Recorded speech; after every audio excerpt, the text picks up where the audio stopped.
Welcome to the video. This is a comprehensive guide to Espgaluda II, the arcade bullet hell shmup released by Cave in 2005. We're gonna do a deep dive of the entire game, focusing on the default arcade mode. There's three main sections of the video, and the first is how it all works. We're gonna look at the items, the resources, the differences between the characters, all the mechanics, scoring, that kind of thing.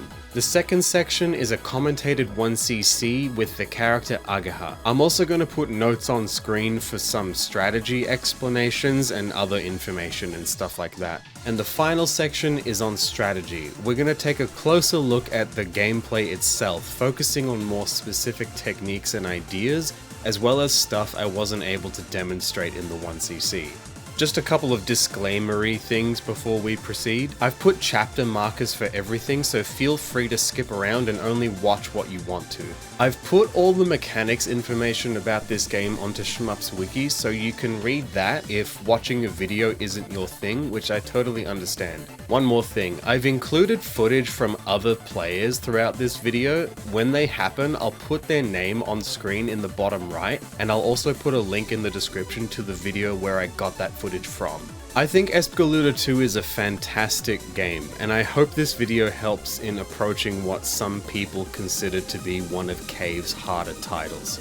Hopefully by the end of the video you'll be able to do a bit more of this, let's go! And less of this.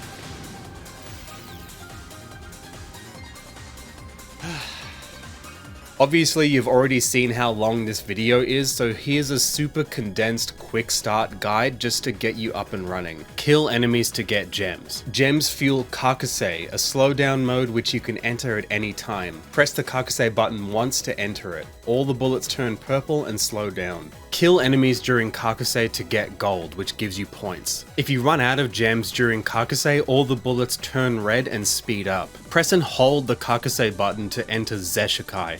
All the bullets turn purple and slow down, but destroying enemies makes revenge bullets. Use gold to fuel Zesshikai. Kill enemies during Zesshikai to cancel all the bullets and get huge score. Press the bomb button once for safety to clear away enemy bullets, or hold it to charge it up and deal big damage. There's three playable characters. Ageha moves fast and has a narrow shot width. They're good at sniping specific enemies. Tateha moves slow and has a wide shot. They're good at crowd control. Asagi is a hybrid of the two. They start off very weak, but once you reach the late game, they absolutely obliterate everything on screen.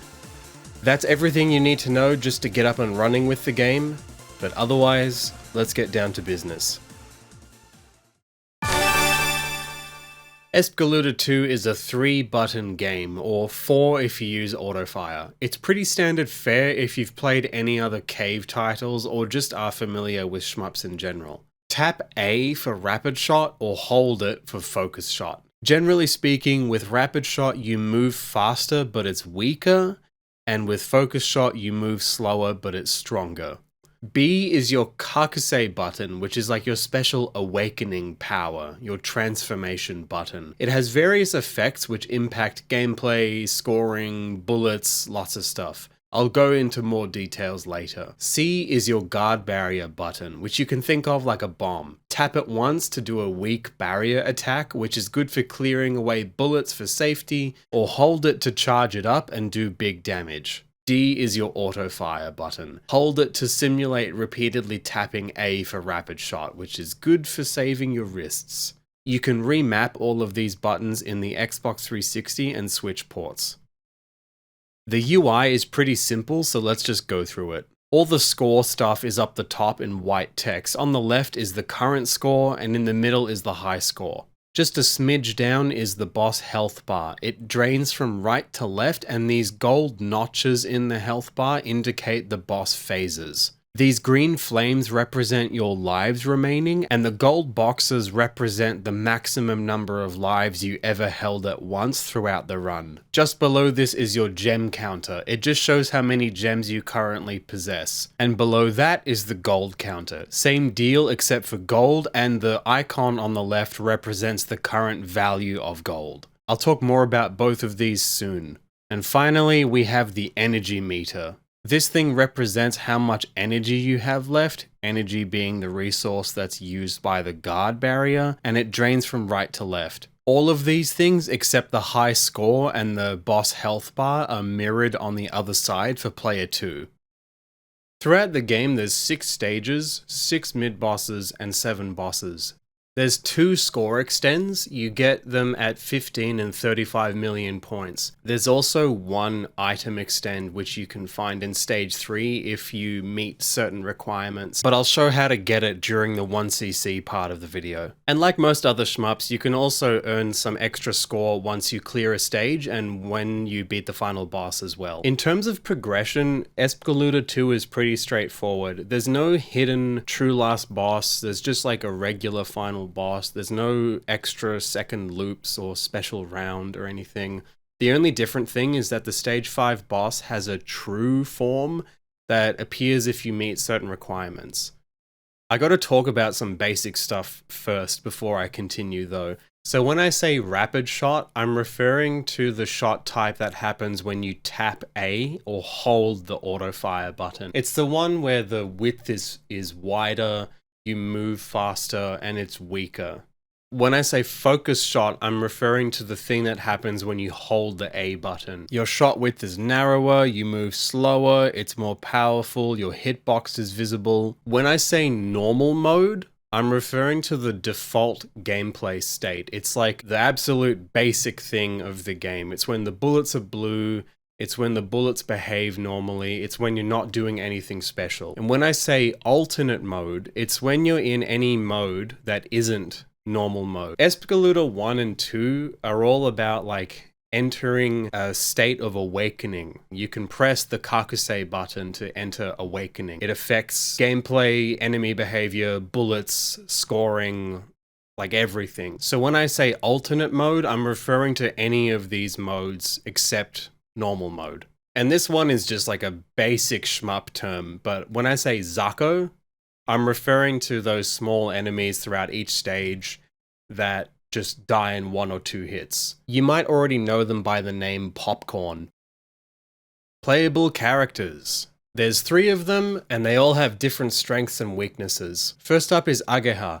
Their shot width is narrow, and their rapid shot bends side to side as you move, which is pretty useful. During an alternate mode, their focus shot becomes more powerful. And just in general, one of their strengths is that they have a powerful focus shot. I think that they're a pretty well-rounded character, and they're easy to grasp, and they easily snipe enemies from a distance. One of Ageha's biggest weaknesses is because their shot width is so narrow, you really do need a good route and careful positioning. Another thing is that they can't really deal with more than 1 or 2 enemies at a time. Like you can, but definitely not as well as the next character. What this all means is that the later stages can be quite tough for Ageha, especially with all the dive bombing Zako. Next up is Tateha. Their shot width is wide, and during an alternate mode, their rapid shot gets more powerful, as well as the ability to lock onto enemies. Tateha's biggest strength is definitely their wide shot. They easily deal with waves of Zako in the later stages, just a bunch of enemies coming at you at once. And once you get the lock-on function when you're in an alternate mode, that can be useful for dealing with specific enemies. But as you can probably guess, targeting specific enemies with Tateha is one of their weaknesses. They're definitely not as good at it as Ageha or Asagi. Another weakness of Tateha's, and this is kind of a strange one, is because their most powerful shot type during an alternate mode is rapid shot, micro-dodging becomes quite hard. Obviously people have worked with it, like there are some insanely good scores out there with Tateha, but I just think it's like quite unusual. And I'm not the only one who thinks this. Whenever you look around online, it seems like a lot of people agree that Tateha is the hardest character to use. But you know, you might really vibe with Tateha. You might really like their wide shot, for example. So Ageha and Tateha both returned from Espgaluda 1. Now it's time for the new character, Asagi. Asagi is hard to pin down as being one archetype or another. Their shot width varies from being the narrowest in the game to the widest in the game, and during an alternate mode, their focus shot gets more powerful. Asagi's main strengths really come from the fact that once they're powered up, they're the strongest character. Their focus shot absolutely melts bosses and just like deletes every enemy on screen. And also their focus shot gets lock-on capability if that wasn't enough. But you know, at the cost of being so strong once they've powered up, before that, they can feel sorely underpowered. The first few stages can be like really hard. Another thing, and this is just subjective, is I think Asagi's movement speed varies too much and feels weird. Like, I know every character in the game has a different movement speed according to what shot type and what mode you're in, but you know, you can kind of pin down Ageha as being the fast character and Tateha as the slow character.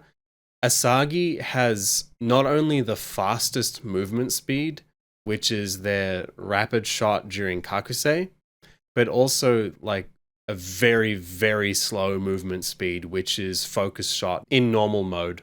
It's a lot. That's just me. What isn't subjective though is that Asagi loses gems faster than Ageha or Tateha during Kakusei or Zesshikai. Don't worry if you don't know what that means yet, but basically understand that it's a resource you can use for survival. Asagi loses it faster. Here's a closer look at everyone's movement speeds and an overall summary of everything I just talked about. Let's move on to the next section, which is resources. There's different items, meters, things you can collect throughout the game that affect your chances at survival, but also scoring. So playing Espgaluda II well is a matter of the push and pull between these different systems and how they interact. Also, from now on, I'm going to split every explanation I do into a section for the basics and a section for the specifics. I don't want this video to feel like you have to watch the entire thing to have a chance at playing this game, so skip around based on your needs or what you're interested in. Okay, anyway, gems. They're the main resource of the game. They're probably the most iconic thing associated with Espgaluda. They're essential to the main gameplay loop. You need them for both Kakusei and Zesshikai, so you can't really ignore these. You get gems by destroying enemies in normal mode, including bosses, mid-bosses, any of their destructible parts, as well as whenever you finish a phase of a boss or a mid-boss. So you start off with 100, you respawn with 250, and you can hold up to a maximum of 500. And this barely counts for anything in the long run, but you get 10 points for each gem that you pick up. One interesting aspect of the gameplay loop is that you can only get gems in normal mode and none of the others. The number of gems you currently possess is shown by the gem counter in the top left of the screen. So whenever you pick up a gem, it adds a different quantity to your gem counter depending on the size. So if you pick up a big gem, like an extra large gem, 4 are going to be added to your counter. And then conversely, if you pick up a small one, you'll only get 1 added to your counter. I figured I'd say this even though it kind of seems obvious, because I thought for a long time the quantity of gems in your counter was just how many you had picked up on screen, like how many gem sprites you had flown into. But in reality, they're worth different amounts. So to put it simply, different shot types, the amount of gems that you already had, and the distance at which you destroy an enemy affect the size of the gem. So if you destroy an enemy with rapid shot, it spawns the biggest gem possible, and then it shrinks over time. If you destroy an enemy with focus shot, it spawns a smaller gem that stays that size. So to get as many gems as possible, you want to destroy stuff with rapid shot up close to get them before they shrink. And they shrink quickly. An extra large shrinks to a large over 8 frames, a large shrinks to a medium over 8 frames, and a medium shrinks to a small over 12 frames, so it's not much. And you generally get fewer gems the more you already have. You can have a look at the table on screen for specifics, as well as the distance at which a gem stops shrinking in proximity to you. And just for future reference, whenever I mention anything in this video about pixels, It assumes a default arcade resolution of 240 by 320 pixels. One more thing. If you destroy an enemy within this range from the top of the screen or the bottom of the screen, they drop an extra gem. Next up is gold. It's another main resource like gems are, except this one is mostly used for scoring as well as fueling Zesshikai. You have a gold counter in the top left of the screen alongside your gem counter. You get gold by destroying enemies in 3 of the 4 alternate modes. You can see them on screen. And normal mode when you have 500 gems.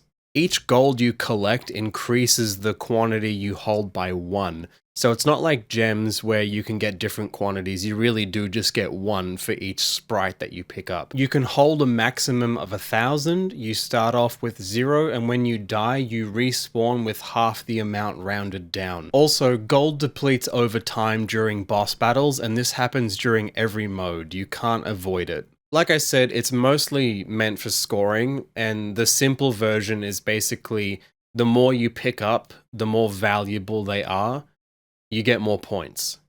So collecting gold gives you points. The amount you get is based upon the quantity you currently possess. Every 100 gold you collect increases its point value as well as changing the sprite. The groups are split evenly into 100s, except 1000 is its own tier at the top. Here's a chart showing the gold tiers, their sprites, and how many points you get per tier. Basically, it's like whenever you collect gold within one tier, you get a certain amount of points for each of those gold. And then once you collect enough to reach the next tier, then you start getting points of that tier, and so on. So gold basically works in the same way as it did in Espgaluda I, except the more lucrative usage of gold in Espgaluda II is how it fuels Zesshikai. I will talk about that later in the video. And finally, this is how much gold you lose over time during boss battles. Basically, you lose less gold the further into the game you are, and also if you're not in an alternate mode. Like, the game really doesn't want you to have a lot of gold in stage 1. Alright, so another Espgaluda staple is the guard barrier. So this is Espgaluda's answer to a normal shmup bomb. You know, like you press the button, you do a huge attack, you get invincible for a short period of time, and it consumes some resource. In this case, the resource is energy. So if you just press the bomb button once, you do an uncharged bomb. It consumes 25% of the energy meter. It's the most basic type of bomb. It has the narrowest width, shortest duration, least damage, but it's good in a pinch. You can also press and hold the bomb button to charge it up. Doing so increases the damage, the area of effect, and the duration, but maximum damage is reached at 40% of the energy meter consumed. So you can keep charging it past that, but you won't do any more damage. Also, when you get hit in any alternate mode, you automatically bomb. But more details later. And you get energy back by picking up these items. They replenish 50% of the meter, there's 3 of them in the game, and each one gives you some amount of score when you pick them up. I should also mention that they despawn after a certain amount of time if you don't pick them up, so go get them. This one's obvious, but I'll say it anyway, you spawn and respawn with a full meter. Also, another thing to mention about the bomb is that there is no lock-on or homing or anything like that. You have to aim it. So let's talk about the specifics. Probably the biggest thing I want to stress is that even though an uncharged bomb costs 25% of the meter, and autobombing uses a specific percentage, which I'll talk about later, you can still successfully bomb with less than that amount. There's no way you could like go into negative energy or something, which would be pretty messed up if you could. But like say for example, you've done a 40% bomb twice, so you only have 20% left. You can still bomb. Here's a real example where I just guessed that I had some energy left without actually being able to see it. I hit the bomb button and I successfully bomb. I had like less than 1% left, but it still worked. And some other little things. As you're charging the bomb, enemy bullets are deleted when they come into contact with the shield around your character. You also deal a little bit of aura damage to enemies while you're charging the bomb. This doesn't really have too much practical effect, but you can clear away some like Zako with it. Another sort of useful thing to know, but it only really affects scoring at the end of the game, is internally the game counts energy as individual units, and you can have a maximum of 4,000. So an uncharged bomb costs 1,000 units. This one's probably obvious, but when you bomb, every enemy temporarily stops firing. And one final thing, not all bombs were created equally. Two 25% bombs do not deal as much damage as one 50% bomb.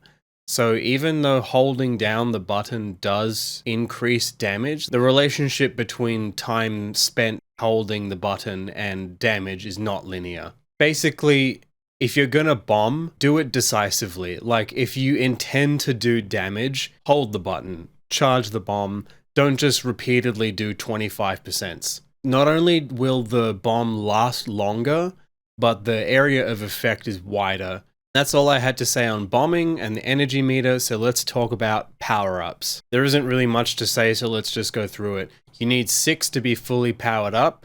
If you don't miss any of them, you'll be fully powered up after the stage 4 mid-boss, and they give you points when you pick them up. That's it. One more item to talk about, and it is the item extend, or the 1-up. There's only one of these in the game, and you get it in stage 3 if you meet certain requirements. And you can have a maximum of 6 lives at once, so that's you spawn with 3, you earn 2 via scoring, and you pick up 1 in stage 3. Okay, enough referencing them, let's actually talk about the gameplay states. So, what the heck are they and why should I use them? Espgaluda 1 and 2 have been designed from the ground up with these states in mind. They're like a voluntary mode you can enter at will that affect gameplay, scoring, enemy behavior, bullets, everything. Some of them slow down the gameplay, some of them make it speed up. They all feed into each other, and you have to use them in order to have any chance of success at this game. But as you can probably tell, their usefulness changes depending on your goals. So for an average survival 1cc, you really only need to use normal mode and Kakusei regularly, like you're playing Espgaluda 1, Overmode literally once at the very start of the game just to fulfill a mechanic requirement thing that makes the game a bit easier, and Zesshikai in a few areas for scoring, just to make sure you get the extends, but also one area I would suggest for survival. And also you need it to get the hidden extend in stage 3. The most basic of these is what I call normal mode. There really isn't too much to say about this one, it's just like the default gameplay state. So in this mode you get gems by destroying enemies, you get gold when you have 500 gems, you lose gold over time during bosses, you deal normal damage, and when you get hit by a bullet, you die. I know, it's shocking, isn't it? The main reason you want to be in normal mode is like to get gems to set up for using Kakusei or Zesshikai. Or just chill in normal mode if you just want to survive. So let's talk about Kakusei. It functions pretty much the same as it did in Espgaluda 1, but with a few little differences. The point of Kakusei is it slows everything down and you can cancel enemy bullets into gold. This is why it's so good for survival. It's really easy to use in a pinch, and it's really good for like micro dodging through dense patterns. So you enter Kakusei just by pressing the Kakusei button once, and then to leave it, press the button again. When in Kakusei, enemy bullets turn purple and everything slows down, so the stage scroll speed, the bullets, and enemy movement. When in Kakusei, enemies also fire more bullets in general. This is important to know, because if you're like me, you might use Kakusei for the first time and go, I thought this was supposed to make things easier, why are there so many bullets? That's why. It's just that they move slower and you can cancel them. And this is the same in every alternate mode, but in Kakusei you deal more damage. So it can't all be good, right? When you're in Kakusei, your gems deplete over time, and destroying enemies also depletes gems. Also, when you exit Kakusei, you lose about 30 to 35 gems. This is different from Espgaluda I, where in that game you could pretty much just spam the Kakusei button without any consequences, but doing that in this game, you'll just drain all your gems quickly. And when you run out of gems completely, you automatically enter Overmode, which I will discuss later. Another thing common to all these modes, including Kakusei, is that autobombing is now possible. So that means if you get hit by a bullet, instead of dying, you automatically bomb. Autobombing in Kakusei uses 50% of the energy meter. Also, a red gauge appears around your character, which just shows you how many gems are left. This is very useful if you are in the middle of micro-dodging through some crazy pattern, and you can't really take your eyes off your character, but you need to know how many gems you have left before Overmode activates, and this huge mess of bullets just speeds up and kills you instantly. Let's talk about the basics of scoring in Kakusei. When you destroy any enemy, you lose gems, the bullets they fired are cancelled and you get score, and each cancelled bullet turns into gold. Each cancelled bullet is worth 40 points, and every time you cancel a bullet, you get a multiplier that increments by ×1. The maximum is ×100. So this means if you see an enemy and they fired 3 bullets and you destroy the enemy, the first bullet will be worth 1 × 40, the second one will be 2 × 40, the third one will be 3 × 40, and so on. So the multiplier keeps counting up as long as you keep cancelling bullets within Kakusei. It's not like a combo timer where you have to destroy enemies in quick succession. It's nothing like that. It's just like, as long as you're in Kakusei and you don't leave Kakusei, you can keep incrementing the multiplier up to 100. This is probably obvious, but I'll say it anyway. Once you hit ×100, any bullet you cancel after that is also ×100. Okay, let's look at the specifics. Here's a chart of how many gems you lose per enemy destruction. You lose more the further into the game you are, and the type of enemy affected as well, where Zako makes you lose the least and bosses make you lose the most. One interesting thing to note is that Asagi loses more gems for killing Zako than Ageha or Tateha. Additionally, Asagi loses more gems over time than Ageha or Tateha. Ageha and Tateha lose gems at the same rate, but Asagi loses gems just a bit faster during a boss or a mid-boss than the other characters. I suppose this is how Cave wanted to balance it, because Asagi is the most powerful character. They had to do something about it. So this is something I struggled with for a while. Autobombing only becomes active 12 frames after you enter Kakusei.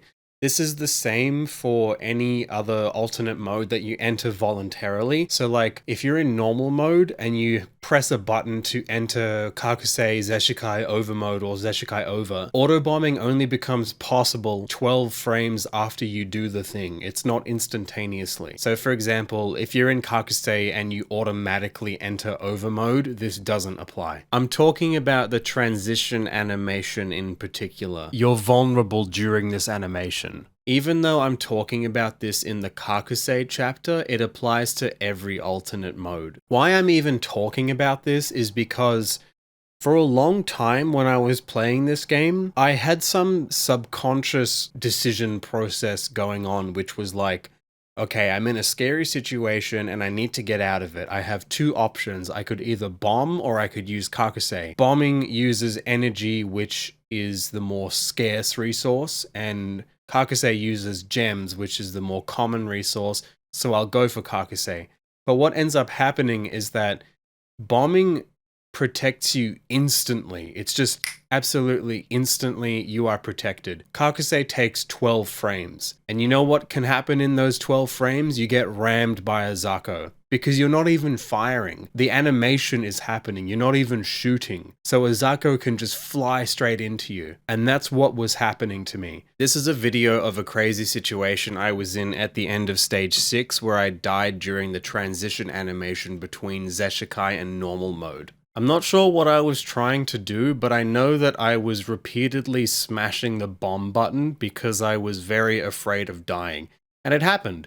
because you're vulnerable during this transition animation. So if you're in a scary situation and you need to get out of it, you have two options. You either just bomb or Kakusei earlier. You can't use Kakusei as quickly as you can a bomb. During that transition animation, you're pretty much helpless. Here's a less insane example, but it's still weird. Because I don't have any energy left, I tried to Kakusei my way out of this strange situation, but what ends up happening is I get rammed by a Zako during the transition animation. I don't know if I would have lived had I not pressed the Kakusei button, but I would have definitely had more of a chance because at least I would have been firing bullets instead of just nothing. Next up is Zesshikai. It's basically Kakusei's meaner older brother. Because there is so much to discuss about it, if you don't plan on using it, just wait for this screen to be over and then skip to the next chapter on Overmode. So the absolute basics. Its main purpose is for scoring, and it's necessary for getting the hidden extend in stage 3.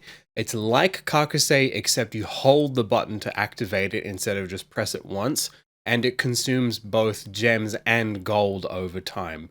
The main thing is that when you destroy enemies and mid-bosses, they generate revenge bullets. So whenever you see gameplay of Espgaluda II and there's like a billion bullets on the screen, they're in Zesshikai. That's what's happening. And the primary reason you can score so well with it is because the multiplier now goes up to 500 instead of 100. A lot of this stuff is copied over from Kakusei, but the main difference is that you activate Zesshikai by holding down the button instead of just pressing it, and then to leave it you press it again. Also, when you enter Zesshikai, there's a different sound effect and the screen flashes inverted colors. In terms of the new stuff though, both gems and gold deplete over time. Enemies generate revenge bullets when they're destroyed. That's probably the biggest thing. The multiplier goes up to 500 times, and autobombing depletes the entire energy meter. Also, bombing of any kind in Zesshikai immediately kicks you out of it and puts you in Kakusei. I didn't know this till fairly recently, and I find it kind of scary. So I hope you can kind of see the picture I'm trying to paint of Zesshikai, where it's a lot more intense than Kakusei, and there's harsher penalties, but the rewards are greater. So after all that stuff I just said about Zesshikai being intense and scary and there's revenge bullets, what on earth is its purpose for survival? Well, I believe you can get the 2 score extends really easily using Zesshikai. Like, you just have to use it in 2 places and that's it. You don't have to fight for it like you do in Espgaluda I. You just score in 2 places. It takes a combined total of like 20 seconds across both of them. And then like you can just forget about it. You can just play the rest of the game as normal. Just use Kakusei when it's a bit scary and you'll just get the extends without much effort. And obviously you need to use Zesshikai to get the hidden extend in stage 3. And then in terms of like actual survival instead of just scorevival, which some people call it, is like, I think the very end section of stage 6 is crazy to do without Zesshikai, because using Zesshikai here makes so much slowdown. Your reaction time window is huge. You can just basically activate Zesshikai and just stream left and right for a bit and then it's over. And also in this section, there's so many Zako enemies that if you were in Kakusei, you would just completely drain your gems super quickly. But in Zesshikai, killing Zako doesn't actually drain your gems, which is one of its biggest benefits, really. Okay, so that's the basics of Zesshikai completed. I'm going to continue to the specifics, but before I do so, I have to explain one thing. Whenever I say normal bullets, I'm referring to just your absolutely ordinary, standard, run-of-the-mill bullets. So anything that isn't a revenge bullet. They're normal bullets. That's all. Let's talk about revenge bullets. So like I said before, whenever you destroy an enemy in Zesshikai, revenge bullets are generated.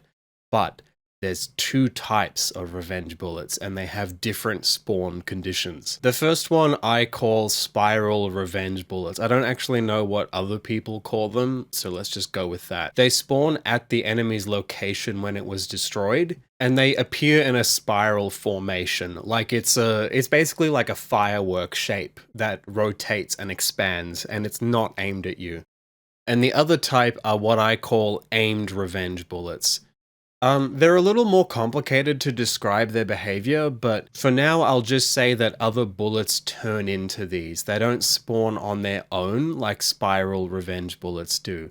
And obviously they are aimed at you. Of both these types, they never spawn near you. They always spawn away from you so you don't get caught by surprise. So how do you make each type of revenge bullet appear? I'll just reiterate this before continuing. Bosses don't make revenge bullets. Okay, so if you destroy any enemy, mid-boss phase, or mid-boss destructible part, two things happen. The first is that spiral revenge bullets spawn at their location. That is to say, destroying anything in Zesshikai except for a boss makes spiral revenge bullets.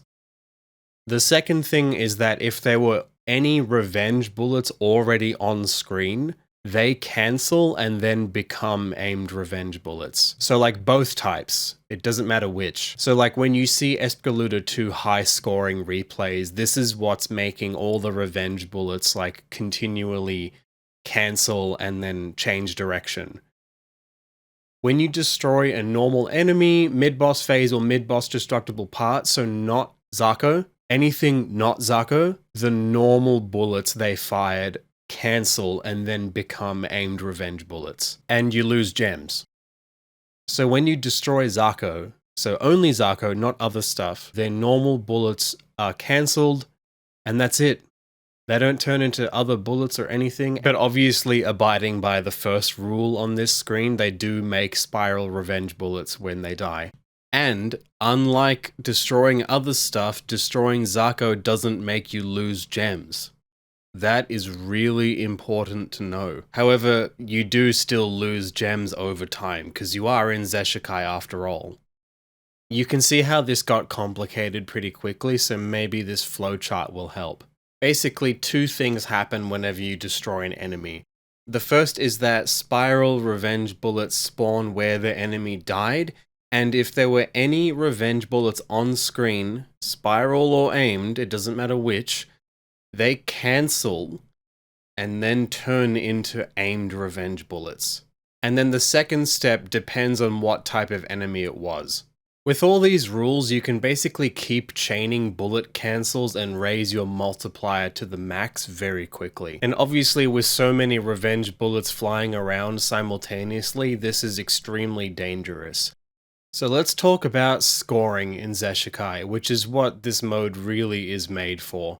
Zesshikai has enormous scoring potential. I really cannot stress enough just how good it is for scoring. If you want to score this game properly, Kakusei is not enough. You gotta use Zesshikai. The scoring potential isn't so much because you can cancel lots of revenge bullets.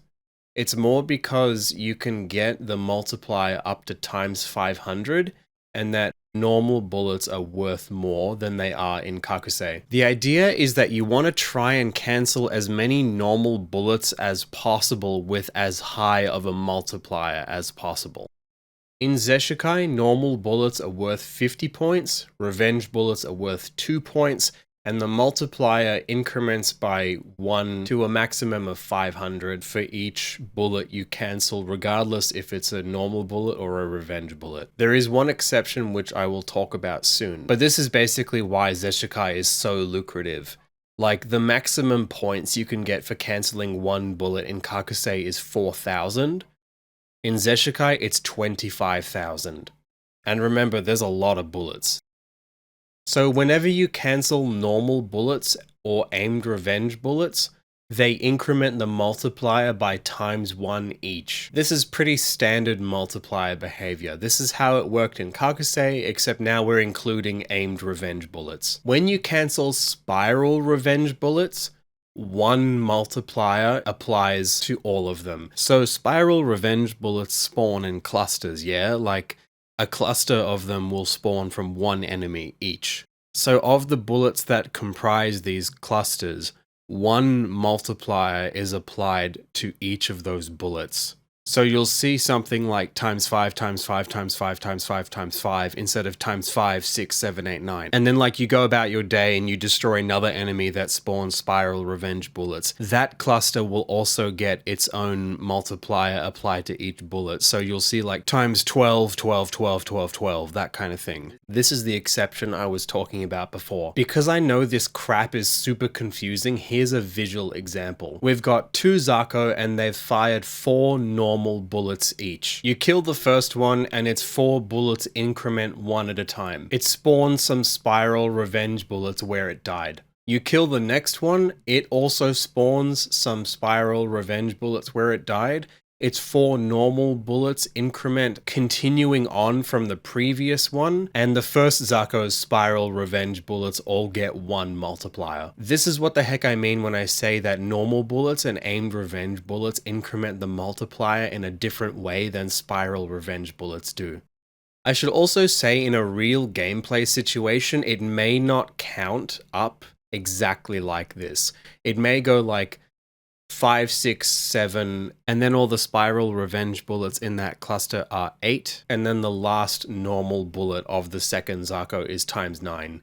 I just did it this way because it's easier to follow, and this is basically what's happening in the game anyway. I don't know if the game checks like what bullets were cancelled frame by frame or something, or if there's like a priority system. I have no idea and I don't care. So this is weird, right? If only there was some way to make spiral revenge bullets affect the multiplier in like a normal way. So let's talk about the Zesshikai level. When you enter Zesshikai, a white circular gauge appears around your character, like the red gem gauge, as well as 4 white graphics. Those white graphics have a purpose, but I'll talk about it real soon. This white gauge is inlaid inside the red gem gauge, so you can see both at once. The red gauge measures gems, like we know, but the white gauge is measuring time. 256 frames. When this white gauge has completely elapsed, your Zesshikai level increases from 0 to level 1. And when this happens, the screen flashes inverted colors, you hear the Zesshikai sound effect again, revenge bullets move faster, those 4 white graphics turn green, and most importantly, the multiplier of spiral revenge bullets now behaves normally alongside normal bullets and aimed revenge bullets. So instead of every spiral revenge bullet in one cluster getting 1 multiplier for each bullet, they increment one at a time. So instead of seeing times 5 times 5 times 5, you will see times 1 times 2 times 3 times 4. The point is not so much you can get more score off those little revenge bullets, because like I said before, they're not worth much. The point is you can get your multiplier higher faster and then score where it counts, right? Which is by cancelling normal bullets. Because there's lots of spiral revenge bullets, right? Like every single thing you destroy in Zesshikai makes them. But when you're at Zesshikai level 0, all those spiral revenge bullets are just incrementing your multiplier by times 1. Like for how many bullets you're cancelling, you're barely getting anything out of it. But once you reach Zesshikai level 1 and you cancel a bunch of spiral revenge bullets at once, you're increasing your multiplier by times 15, 20, 30, 40 at a time, instead of just 1. It's like exponentially more. One more thing I gotta mention is that every time you exit Zesshikai, your Zesshikai level resets. So you have to let the white gauge do its thing every time. I have another visual demonstration of what the heck is going on. Obviously, we're talking about what happens when you reach Zesshikai level 1 and not before it. So again, we've got 2 Zakos. They fire 4 normal bullets each. You kill it, its 4 normal bullets cancel and the multiplier increments by times 1 for each of them, and it also spawns some spiral revenge bullets where it died. Then you kill the other Zako, and this is where it starts to get interesting. It's 4 normal bullets increment continuing on from the previous ones like we saw earlier, and now the spiral revenge bullets of the first Zako increment 1 at a time. It starts at ×9 and goes up to ×14, whereas before they were just all ×9. Are we clear on this? Okay, cool. Let's finally stop talking about this. During boss battles, no revenge bullets are generated, but you can still get the multiplier up to ×500. Gold also depletes over time, but at the normal boss battle gold depletion rate and not the Zesshikai depletion rate. Probably the most important thing to know is that bosses fire double bullets. This is why you see good score players wait for bosses to fire their most dense patterns before finishing them off with Zesshikai. Like, not only do the patterns already have a lot of bullets, they double it with Zesshikai. This can be really lucrative if you use it well. During mid-bosses though, revenge bullets are generated from a few different places, like the mid-boss's phase, the destructible parts, and if there are any enemies in the background as well. Okay, so Zesshikai is weird enough that I even have to talk about what happens when you exit it. When you exit Zesshikai, the speed of any revenge bullets left on screen can change. Some will just continue at their normal Zesshikai speed, but others can speed up or slow down. It seems like the speed of the leftover revenge bullets is determined by when exactly you exit Zesshikai. Like, here's some stuff I found online about it, but I don't even know how to read this, and frankly, I don't care. So I was talking about what happens when you go to normal mode after Zesshikai. But if you then enter Kakusei, if there are any revenge bullets left on screen, they speed up. This can actually be quite dangerous if you're not aware of this behavior, so just keep it in mind. You might think this is too niche of a situation to be worth remembering, but honestly, not really. Going to Kakusei after Zesshikai is the easiest way to remove all of those leftover lingering revenge bullets from all the stuff you did in Zesshikai. All you gotta do is just activate Kakusei and kill one enemy. You'll get a multiplier for each of those revenge bullets. But unlike what normally happens during Kakusei, these bullets don't turn into gold. So like Kakusei, you can also leave Zesshikai automatically if you run out of resources. So if you run out of gems, you enter Zesshikai Over automatically. If you run out of gold, you enter Kakusei automatically, and if you somehow manage to run out of both of them at once, you'll enter Overmode automatically. And I mentioned this before, but bombing of any kind immediately kicks you out of Zesshikai and puts you in Kakusei. I didn't know this for a very long time, and in retrospect, it explains so much, because I'd be in Zesshikai doing my thing, and I bomb, and then I was like, what happened to my multiplier? Why aren't enemies making revenge bullets anymore? So just keep it in mind. Zesshikai is a volatile gameplay state to be in. It's dangerous, the odds are stacked against you, the game wants you out of it. But as you can see, if you manage to tame Zesshikai, you reap the rewards. Are you still awake? Because we're nearly done with Zesshikai, I promise. This is how many gems you lose per enemy destruction in Zesshikai. The numbers are the same for all the characters, but the most important thing to note is that you don't lose any gems for destroying Zako, and these numbers are less than half the amounts you see for Kakusei. So destroying enemies in Zesshikai makes you lose way fewer gems than Kakusei. But you lose more gems over time in Zesshikai than Kakusei. This is another place where Asagi loses gems faster than Ageha or Tateha. This is how much gold you lose over time in Zesshikai, and only during the stage, not during bosses. You can see you lose more in the early game and less in the late game. Having more than 500 gold in stage 1 or 2 is actually the fastest depletion thing of anything in the game. Let's talk about the next gameplay state, which is Overmode. Your first run-in with it was probably accidental and you freaked out once you saw all the bullets turn red and speed up. That's perfectly fine and normal, don't worry.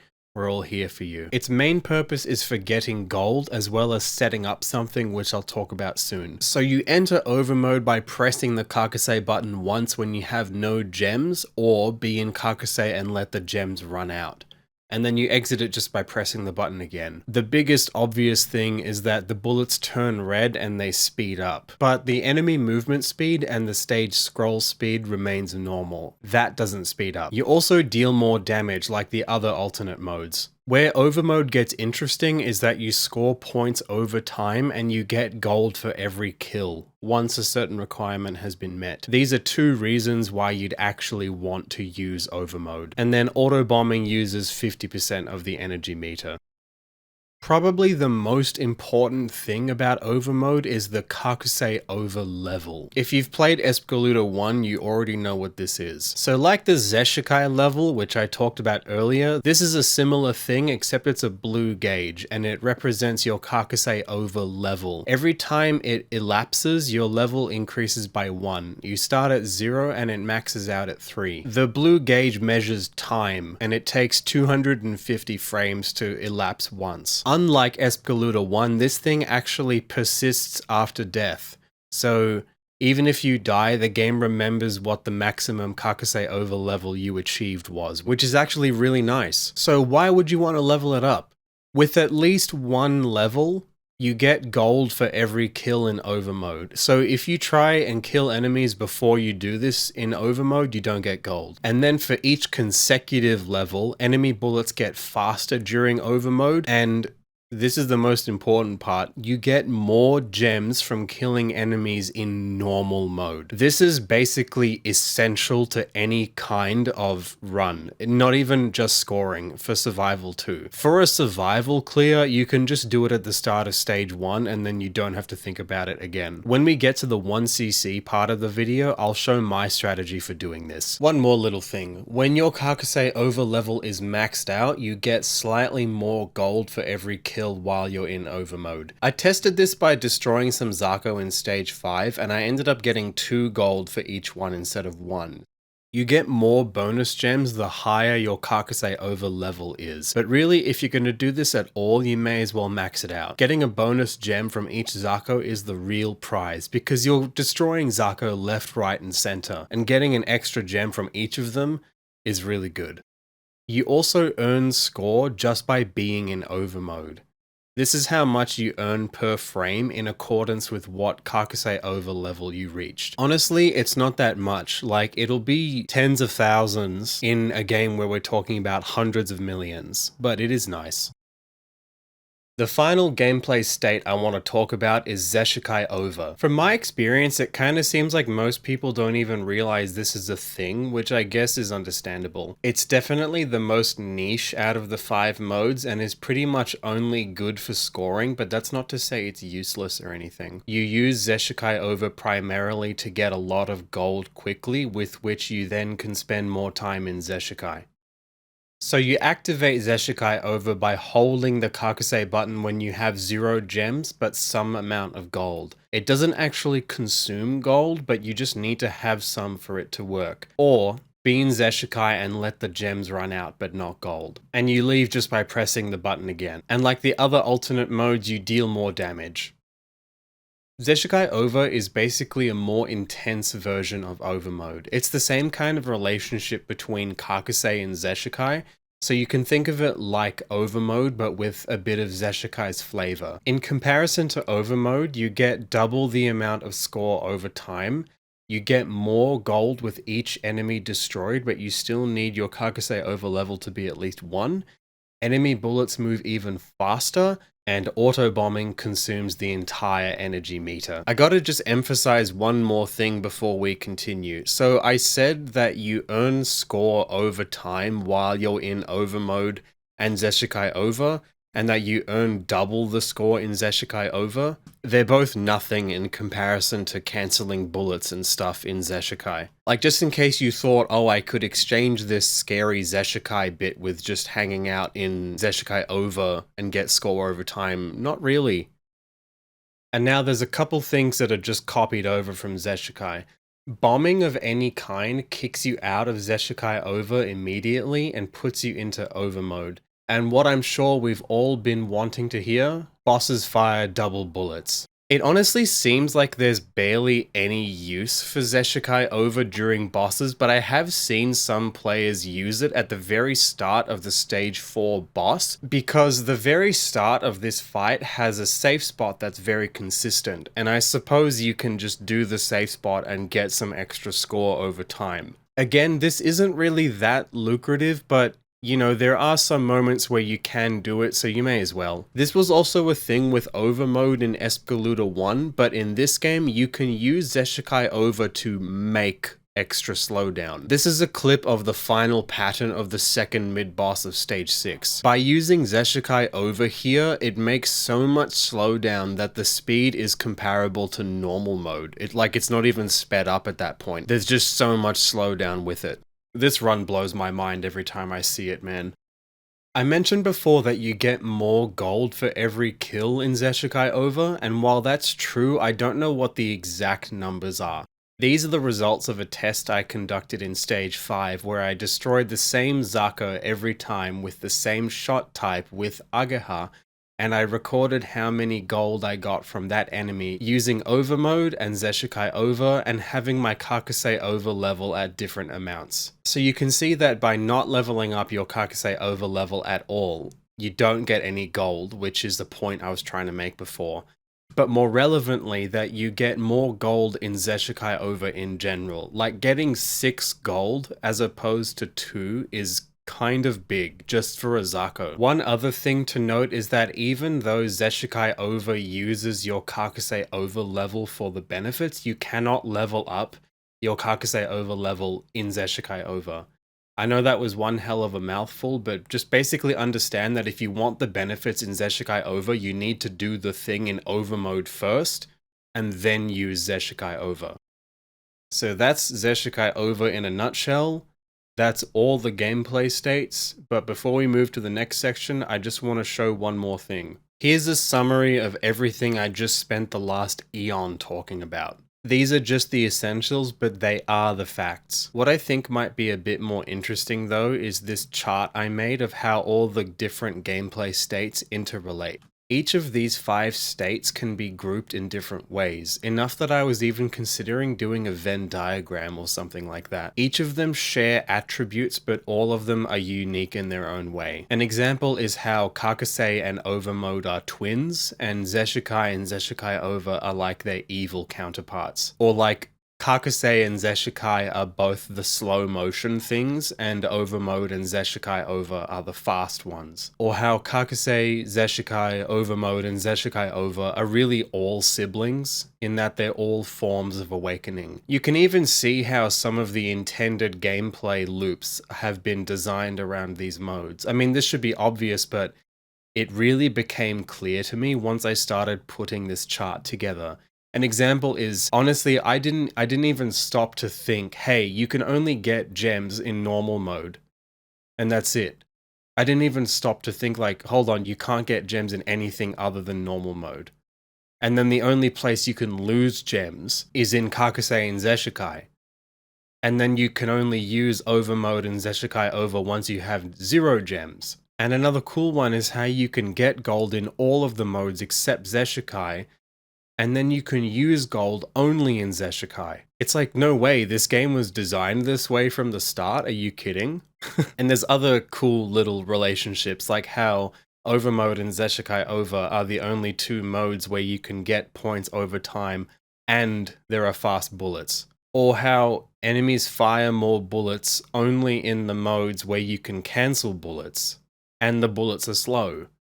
You see what I'm saying? Like, they all interrelate, they all interlock in this really cool and interesting way, and I think this is what I really love about Espgaluda II. I think once I realized that all of these modes complement each other in this way, the game just goes so deep, and it's why I want to keep playing it. I basically only played this game throughout all of 2023, and it's like I want to keep playing.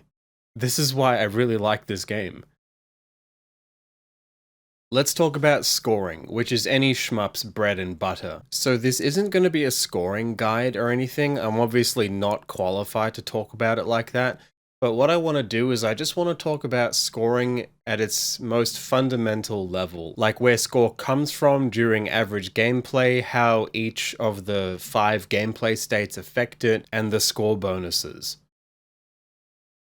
So where does score come from during gameplay, like when you're not even thinking about it? Some of this stuff might be painfully obvious to shmup fans, but just bear with me. Destroy enemies. Each enemy has a base point value. So even when you're not doing anything special, just by destroying an enemy, you get points. You also get points over time as you're damaging some enemies, namely big enemies, mid-bosses, and bosses. I'm pretty sure it doesn't happen to Zako because they die so fast anyway. This also includes the destructible parts of mid-bosses and bosses, as well as each phase of a boss. If you're interested in exactly how many points you get from each enemy and stuff like that, I recommend having a look at the Espgaluda II page on shmups.wiki. Cancel bullets. Cancelling bullets in Kakusei or Zesshikai gives you points and multiplies the amount per bullet. So when you're in Kakusei or Zesshikai and an enemy has fired a bunch of bullets and you kill the enemy, all of its bullets cancel and turn into score. Each bullet is worth a certain amount depending on the mode and the type of bullet. And for each bullet you cancel while you're in one of these modes, a multiplier gets applied to each bullet, increasing its value. I go into the specifics of these modes earlier in the video, but basically you get more points in Zesshikai. The maximum you can get per bullet in Kakusei is 4,000 points, and in Zesshikai it's 25,000 points. Get gold. Picking up gold gives you points. It's as simple as that. Or you could passively accrue score just by being in Overmode or Zesshikai Over. The most you can get this way is when you're in Zesshikai Over in stage 6. You get 520 points per frame. Let's see a real example. This is what happens when you destroy an enemy in Kakusei. So imagine you come across this guy in stage 1. It fired 3 bullets, you're in Kakusei, you have 0 gold, and it's the first enemy you destroy in the stage. So imagine it's at the very start of stage 1. When you destroy it, you'd get all of the following simultaneously. You'd get Zoo's base value, which is 480 points. That's just what they're worth. You'd cancel its bullets. So it fired 3 of them, and in Kakusei, each bullet is worth 40 points. And because this is at the start of your time in Kakusei, the maximum multiplier is times 3. So 40 times 1 plus 40 times 2 plus 40 times 3 is 240 points. And because we're in Kakusei, every cancelled bullet turns into gold. Since this is at the start of the stage and you haven't collected any other gold yet, these are the first 3 gold pieces you pick up. In the bottommost tier, gold is worth 100 points each, and because you cancelled 3 bullets, you get 3 gold, therefore 300 points. So that brings our total to 1,020 points. And like I mentioned earlier, if it was anything bigger than a Zako, like say a normal enemy in a stage, you would have gotten points over time as you were damaging it, so the amount would vary there as well.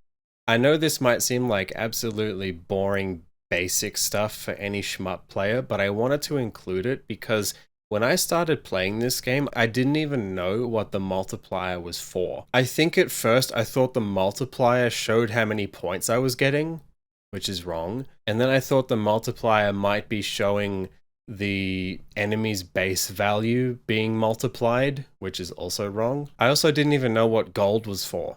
Anyway, that's how Kakusei worked, so let's look at Zesshikai.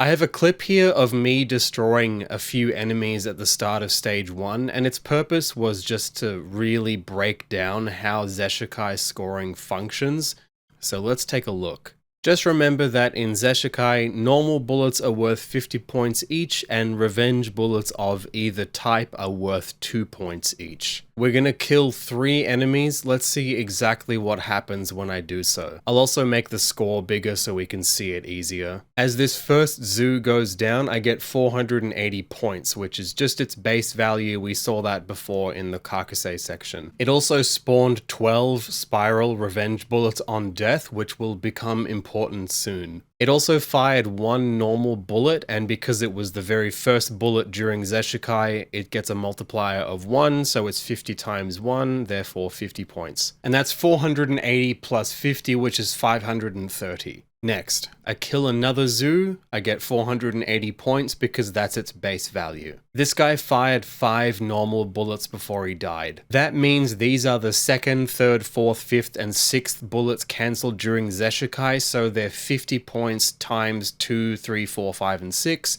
You add them all together, that's 1,000 points. The group of 12 spiral revenge bullets from the first enemy now cancel, because revenge bullets cancel when you kill stuff in Zesshikai. There's 12 of them, and they're worth 2 points each, and this is what I was talking about during the Zesshikai section, in that I don't know how the game internally counts when multipliers should happen. Let's not think about it too hard. The game was just like, hey, you cancelled these bullets at a specific time, that made it times 4. So that's 12 bullets times 2 points each times 4, that's 96 points. So in addition to the first enemy, that's 2,106 points in total. On death, this guy spawned 12 spiral revenge bullets, and he also caused the first group of 12 to cancel and become 12 aimed revenge bullets. Finally, let's kill one more of them. Again, we get its base value of 480 points. It fired one normal bullet, and it was the 19th bullet cancelled during Zesshikai, so that's 50 times 19, that's 950 points. The 12 spiral revenge bullets from the second enemy cancel,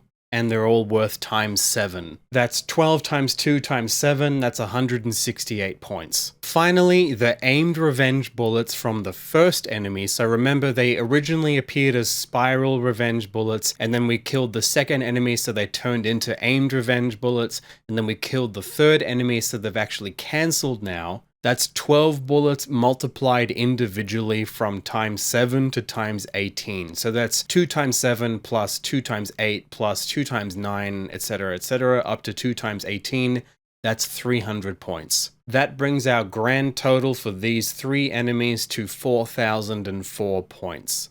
Obviously, when you actually play the game, you won't be dissecting the score like this, but I just wanted to break down what's happening in Zesshikai, because from what I've read online, it seems like a lot of people don't really get Zesshikai or why you'd want to use it or what's even happening. Like, they just see a bunch of revenge bullets and they scream and shit their pants and then just get out of it as quick as possible. So maybe this helps. I hope this helps. I'm not going to break down what happens when you score in Overmode or Zesshikai Over, because there really isn't too much to say. You just get the enemy base values and gold and score over time like I showed before on those charts, but I do want to show this. This is another little chart I did showing where score comes from across the different gameplay states. Not too much to say, this is just what you can expect when you try to score in each state. I've said it before, but I'll just say it again. If you want to score, you gotta use Zesshikai. It's the most lucrative mode by far. So this is all during gameplay. What about the bonuses? I want to talk about the stage result bonus. After each stage, you're awarded bonus points based upon the total amount of gems and gold you collected throughout the stage. This is the formula. S is the amount of gems you acquired, K is the amount of gold, and V is the point value of the tier of gold you finish the stage with. So S and K are the gross quantities of gems and gold, not net. So that's to say this is before deductions. Like, it's just the total amount you picked up, regardless if you lost any afterward. So imagine you pick up 500 gems, but you Kakusei 499 of them away. Your gross total is still 500, your net total would be 1. Back in the chapter on gold, I talked about how each tier of gold has an associated point value. So for whatever amount of gold you finish the stage with, whatever that tier's point value is, that's what V is. The game starts counting S and K when you start a stage, and if you die during the stage, it resets and then starts counting again. It's really painful to play very well through a stage and die 2 seconds before you finish off the boss, because that resets your counter and you don't really have a chance to build it up again. You'll finish the stage and just get no bonus. So here's a real example from my own gameplay, and I'll break it down to show how the stage result bonus was calculated exactly. We'll actually see this stage happen in real time in the 1cc part of the video. Okay, so on the stage results screen, you can see the gross total of gems was 403, and I also got 940 gold. And this is what my gem and gold counter looked like as the boss was going down and the screen was fading out. And if you look back at that gold chart, you'll see that 836 gold is worth 700 points.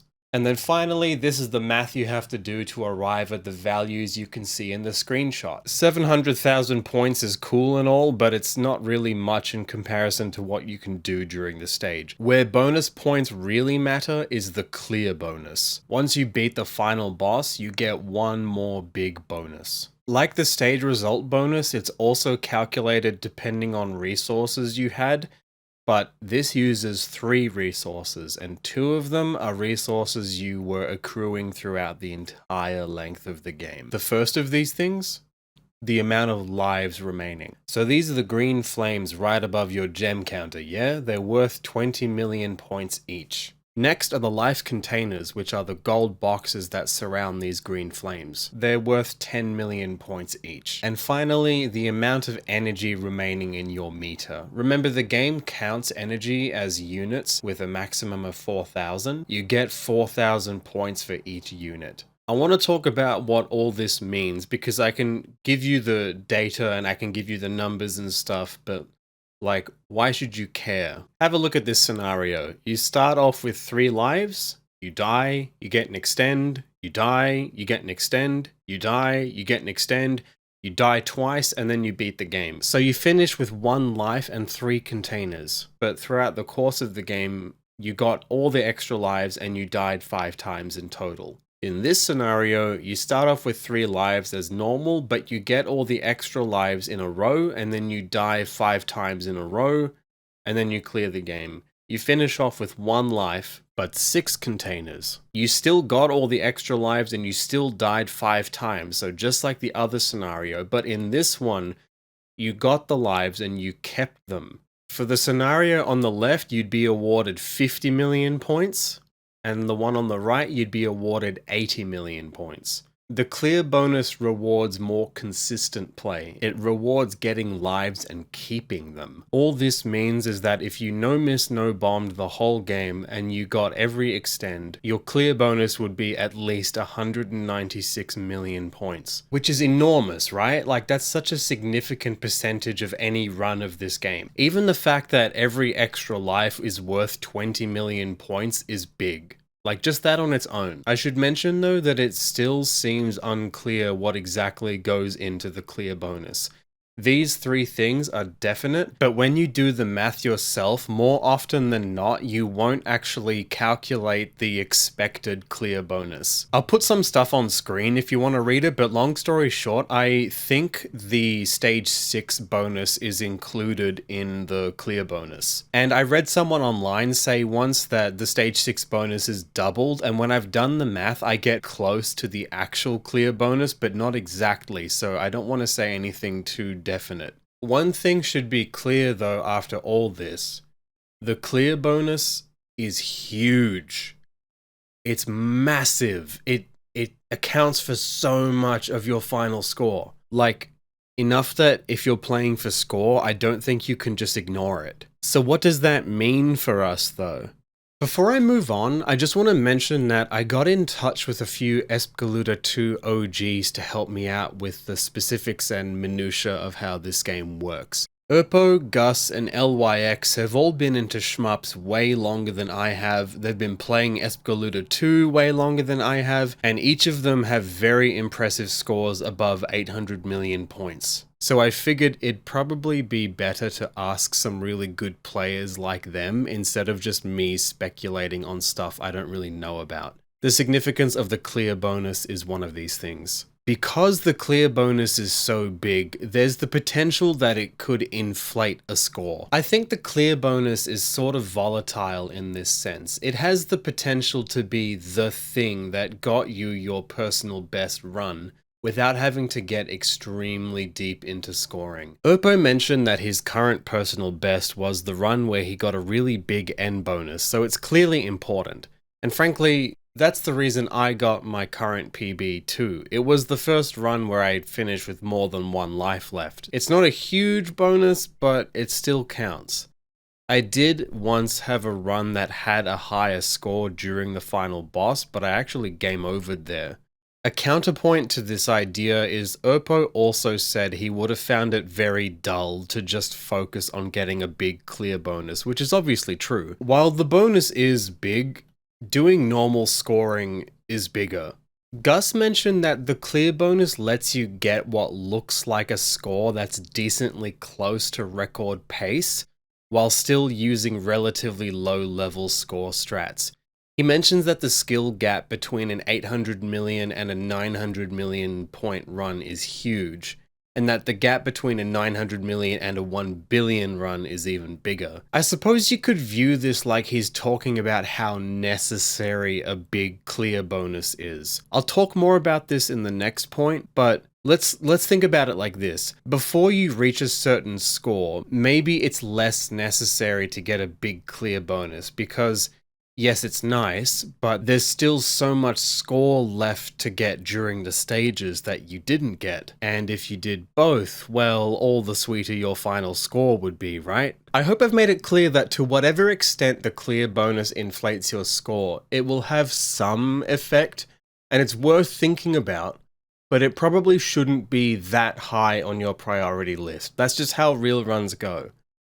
But I want to show this low scoring no miss run I found, where the clear bonus is the biggest proportion of the final score I've ever seen. STM finishes off the final boss with 97 million points, which is a score that's evident of not actually doing scoring, but because it's a no miss, like they didn't die once throughout the entire run, their bonus is 182 million points, which means their final score is 279 million points. This means that 65% of their final score comes from the clear bonus, which is just ridiculous.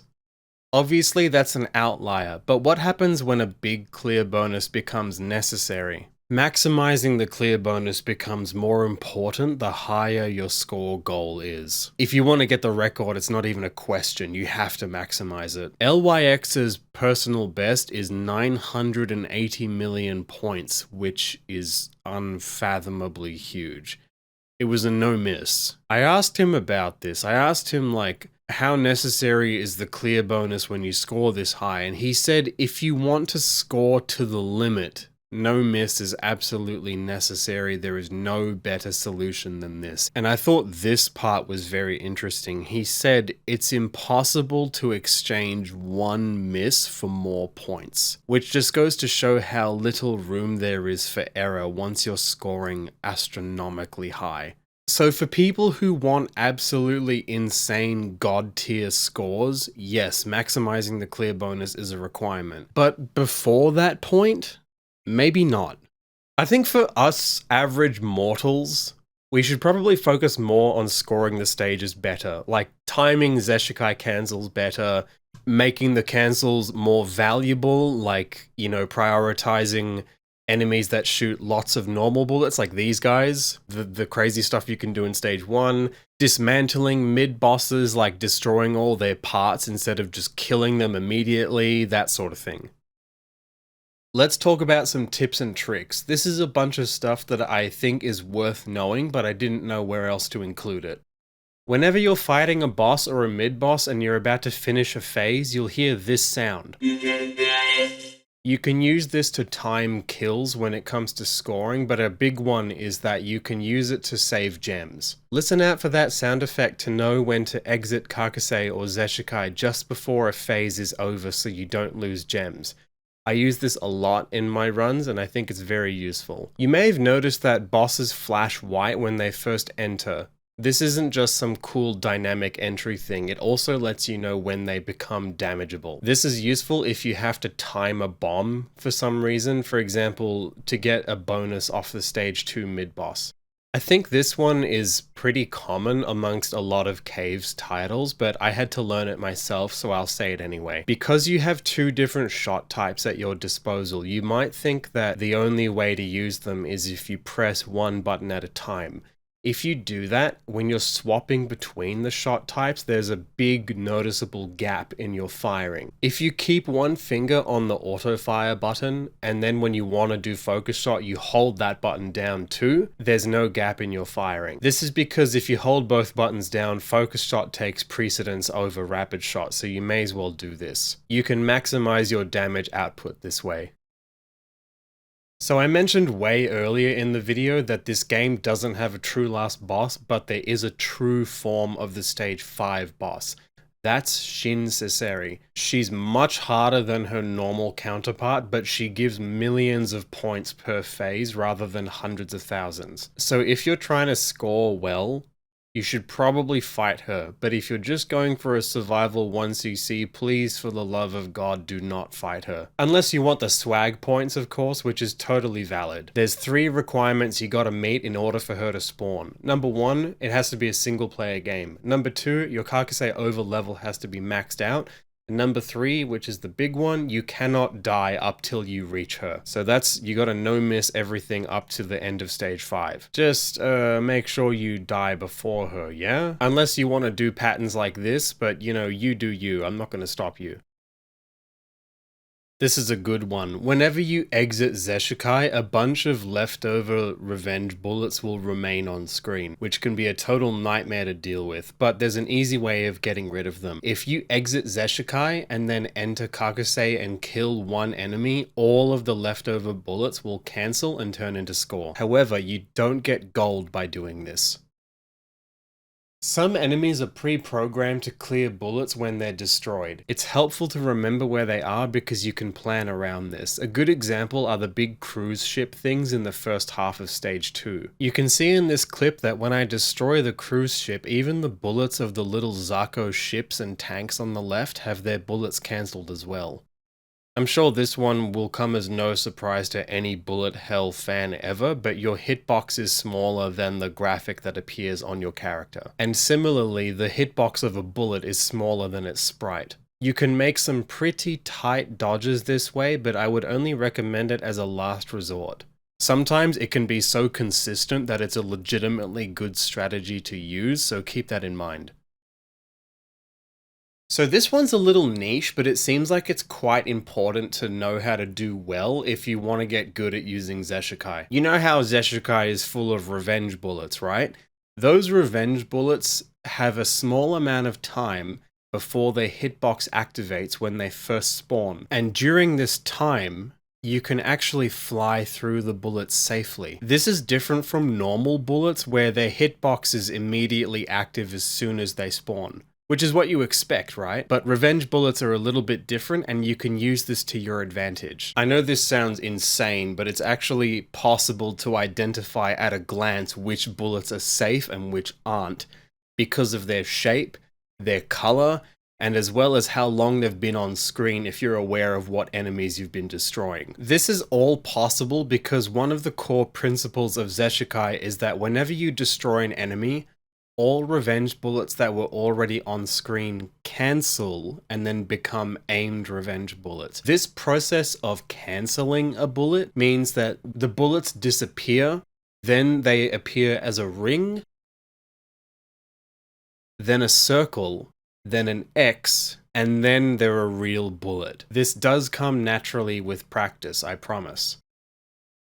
There actually is rank in this game, but the only thing I can tell it affects is how soon enemies start firing when they spawn. So you can be in one of 2 rank states. No miss or miss. And you can probably tell from the name, but it's depending on if you have died or not during a stage. If you have no miss rank, enemies start firing as soon as they appear in the top of the screen. If you have miss rank, so you have died during the stage, they wait just a moment, so they'll appear and then a moment later they'll start firing. Rank resets every stage, so whenever you start a stage, you're by default in no miss rank. And it doesn't seem to affect bosses. It doesn't seem like much changes, right? But you can notice this. For example, Oppo told me that the timing of Zesshikai cancels is a bit different depending on the rank you have, and that seems like the biggest effect rank would have. I think you can notice it during survival gameplay too, but it's much more of a feeling rather than noticing, oh, my Zesshikai cancel timing is different. It'll be like, why does this suddenly feel harder? Let me explain. So in the training menu, there's a difficulty option. Default or no miss. For the dozens and dozens and dozens of hours I practiced this game, I had this thing set to default because the description at the bottom of the screen doesn't really give much help. It just says change the difficulty, which is like, what does that even mean? The other option is no miss. And so whenever I read that, I thought, oh, it must just immediately kick you out of practice as soon as you die, like you're not allowed to die once. But this setting is actually for the rank, and the game just really doesn't communicate that. Things are made worse by the fact that it defaults to the miss rank, which isn't the default when you actually play the game for real, you know, because like when you start a stage, you haven't died yet, obviously, so the default should be no miss rank, but it says default, which is miss rank. Do you see the problem? So my advice to you, courtesy of LYX even telling me this stuff, is please, for the love of God, practice the game with no miss rank. Set the thing to no miss and practice the game that way. The only exception to this is just keep in mind that if you set the thing to no miss and go to practice the stage 5 boss, Seseri, you'll fight Shin Seseri every time, which might not be what you want. Let's talk about Zesshikai queuing. I have no idea if there's like an accepted word that the community uses for this, but I just call it Zesshikai queuing. It's a technique that lets you instantaneously activate Zesshikai the moment you collect gold, instead of like getting gold in some other mode and then exiting the mode, and then entering Zesshikai. You mostly use Zesshikai queuing in stage 1, and it seems like there are a few opportunities to use it in stage 2, but then never really again after that. The point of this technique is to still be able to do Zesshikai cancels when you don't really have enough gold, or there aren't that many opportunities to get gold, like stage 1. Because if there are opportunities to get gold, you just want to do that. You just want to get all the gold you can and then use Zesshikai. So we've learned that in order to enter Kakusei, you just have to have gems and you press the button once, yeah? And in order to enter Zesshikai, you have to have gems and gold and you hold the button. So what happens if you hold the button and you have gems but no gold? If you hold the Kakusei button when you have gems but no gold, so you're doing the thing with your hand that would let you normally enter Zesshikai, but you enter Kakusei because you don't have the gold for it, and you destroy an enemy, the instant you collect their gold, Zesshikai will automatically activate. So in this clip, the player is in normal mode, then they activate Kakusei and they're holding the button, and as soon as they kill one enemy and collect its gold, Zesshikai automatically activates. They went straight from Kakusei into Zesshikai without having to return to normal mode in between. That is the point of using Zesshikai queuing. When you kill a boss in the different gameplay states, there's different effects. If you kill a boss in normal mode, you just stay in normal mode, which is simple enough. If you kill a boss in either Kakusei or Zesshikai, you're immediately kicked out of the mode and you'll start the next stage in normal mode, which I guess is fair enough. But it gets weird with the two fast red bullet modes. If you kill a boss while in Overmode or Zesshikai Over, you'll start the next stage already in Overmode. You don't get kicked out of them like you do Kakusei or Zesshikai, but the thing is, why does Zesshikai Over turn into Overmode? I have no idea. Here's a clip of me defeating a boss in Overmode. When the next stage starts, I'm already in Overmode, so I have to remember, hey, I'm in Overmode and I have to swap out of it.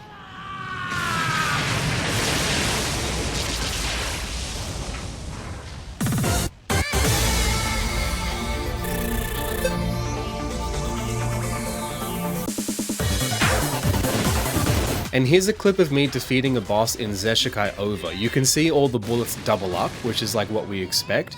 But in the next stage, I let myself get hit by a bullet just to test how much energy is lost during the Autobomb, and this way you can tell what mode you're in. With Zesshikai Over, you expect to see your entire energy meter deplete, but with this, for some reason, it's only 50%, which means Overmode, not Zesshikai Over. Do what you will with this information. Got one more thing to talk about, and it's just a little thing. There's a glitch you can do to start the game with more gems. It only works on the actual arcade PCB or in the arcade mode of the home ports. So not this one, this one. So basically, while watching the tutorial, there's a bit where your character destroys some Zako and they drop gems.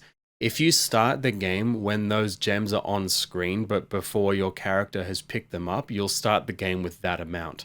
It seems like you get about an extra 120 gems or so. And that concludes this section of the video. That's everything I wanted to say about how Espgaluda II works. I know it took ages, but I feel like it needed it. If I was to skimp on anything, I'd be doing the game a disservice. There just is that much to this game. So why don't we see a real run?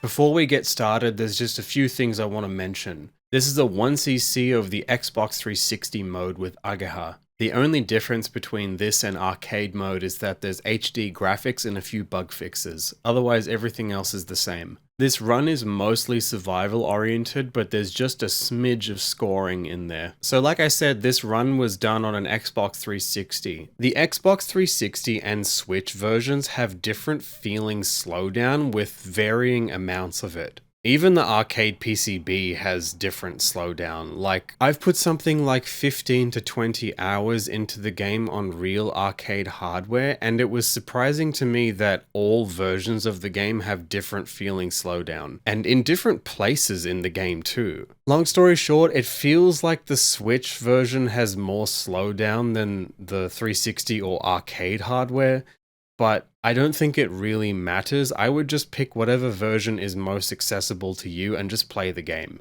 But I will mention the most significant differences in brown text in the notes on the left side. And once this run is over, in the next section of the video, we'll come back and have a closer look at some parts of the run, as well as just general advice and other things I may have missed.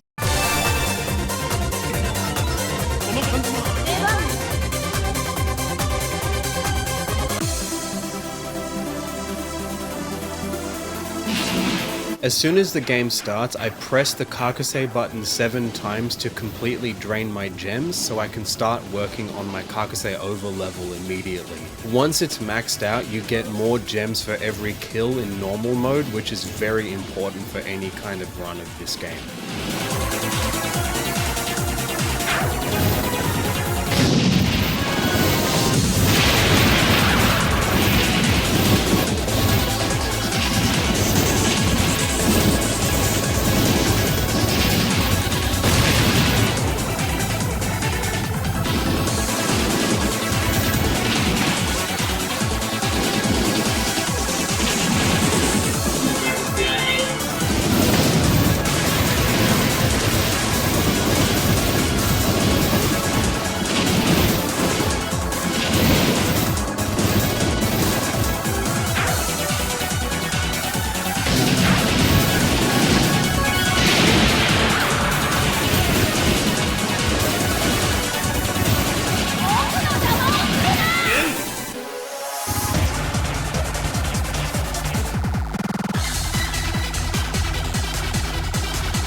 This is probably his hardest pattern, but you can deal with it easily by just taking the gaps that appear at the bottom of the screen.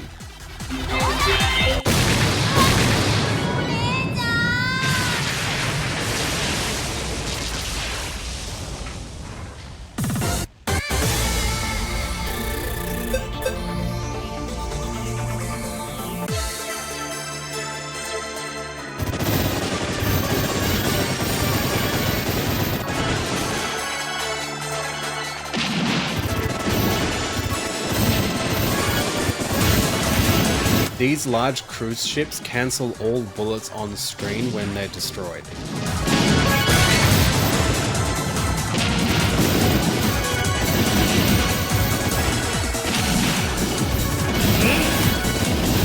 We're about to see the mid-boss. If you speed kill him with a bomb, you can get extra gold or gems later in the stage.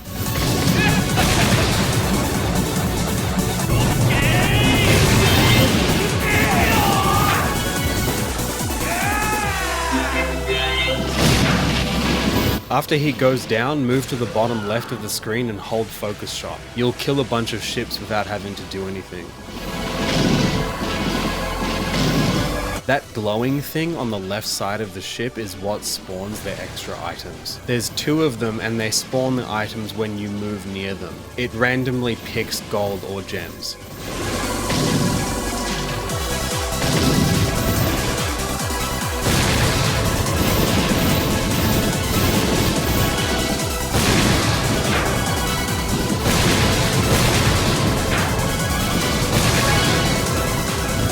Around here is where I make it way harder for myself than it needs to be. Once you hit the right corner, just fly back to the left corner and then tap dodge to the right again.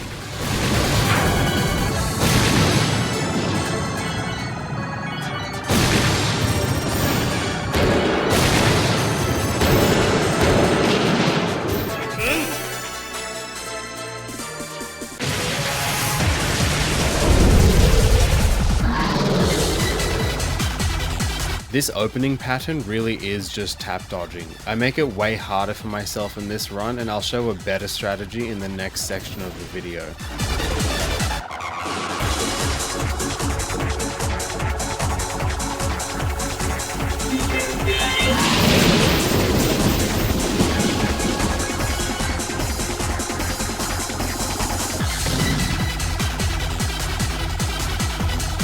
This next pattern is aimed, so you can just misdirect the bullets with careful positioning. I always like to score off the final pattern just because I find it's an easy way to get 11 or 12 million points.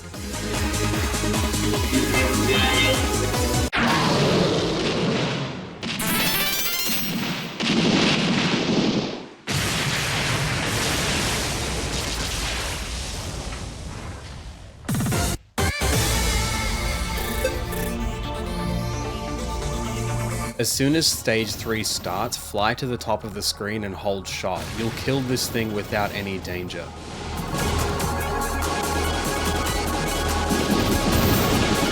Because there's so much dive bombing Zako in this stage, just take it slow. Just tap dodge and control their bullets.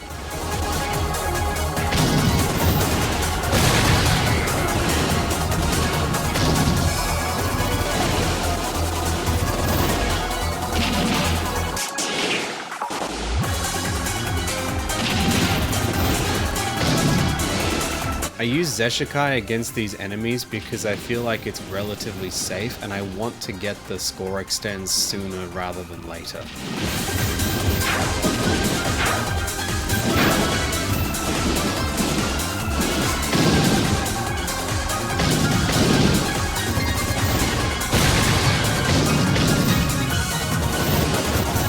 You can point blank these Zako with rapid shot to get way more gems, but I take the safe route instead just by sniping them.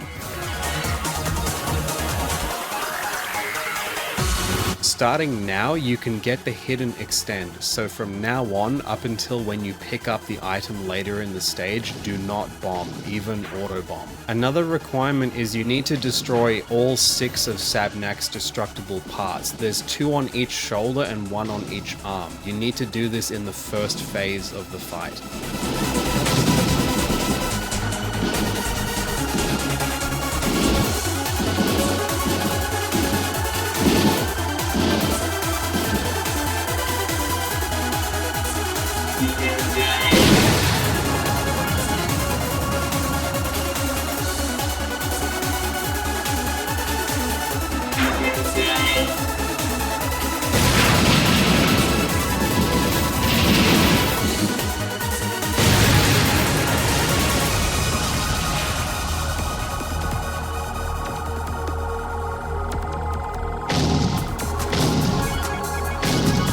Use rapid shot while streaming left and right to get rid of all these Zako. You get lots of gems this way too.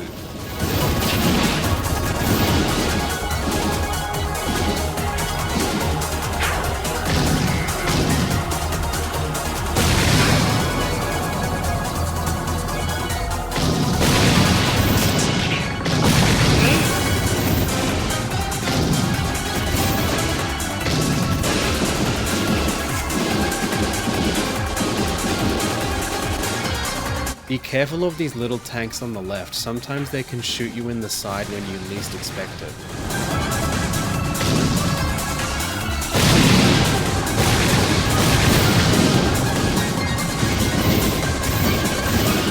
Shoot this thing on the left in Zesshikai to reveal the hidden extend. Also, because there's an energy pickup here, I like to pre-charge a bomb and use it on the next boss.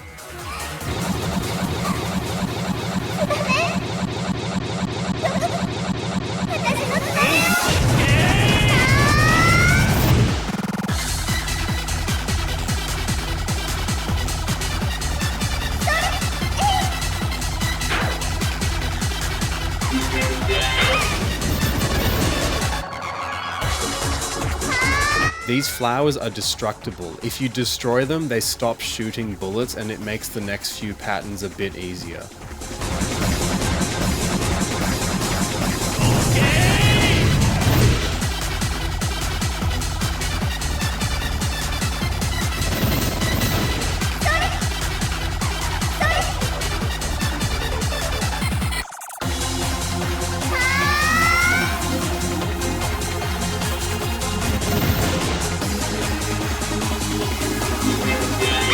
For the final pattern, move to the extreme left or right of the screen. You'll despawn some bullets this way.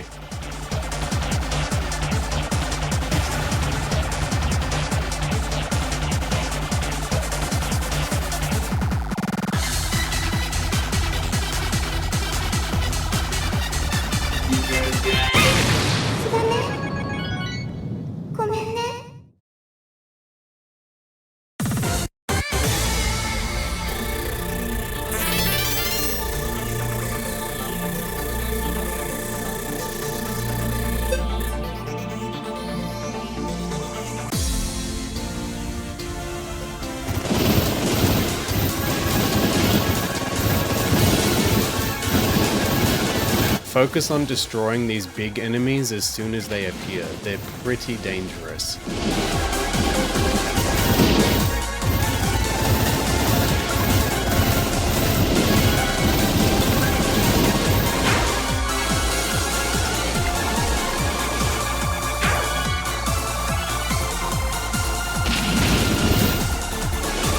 I do this weird maneuver here just to clear out the tanks in the top right of the screen because I find that they can be pretty annoying in this section.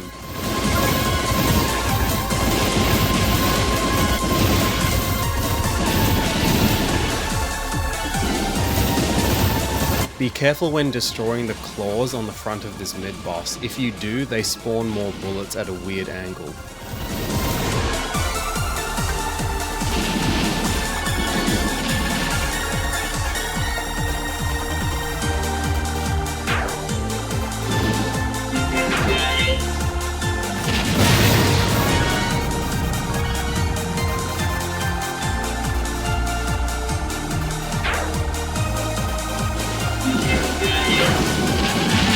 I think this method of getting the power up is kind of dangerous. Just shoot the Zako on the left with rapid shot and then you can pretty easily pick it up. I'll show how to do it properly in the next section.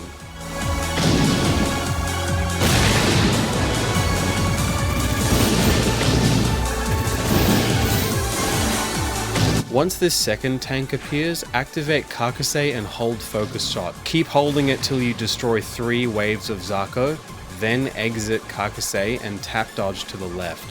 Once you hit the left corner, move up and you'll safely misdirect all the bullets. Not only is this consistent, it's also sick as hell.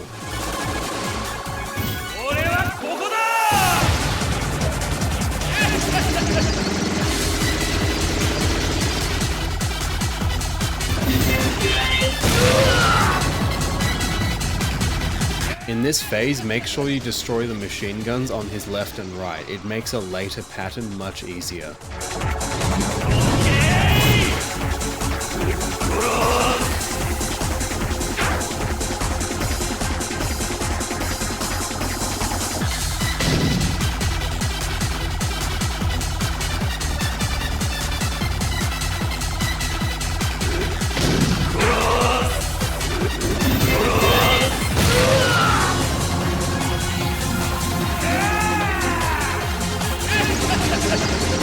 This pattern has two variations selected at random. Both of them are static, so you can just memorize one path through each.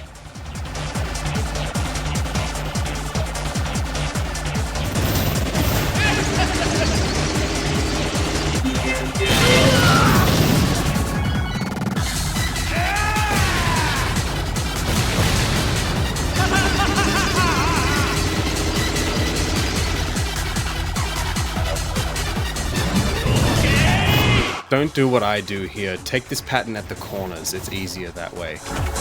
Even though I take my first death of the run here, I'm pretty sure this pattern is static, so you can just develop a route through it and then do that every time. I suggest using Kakusei to cut back through the central pillar of bullets like I showed in the picture.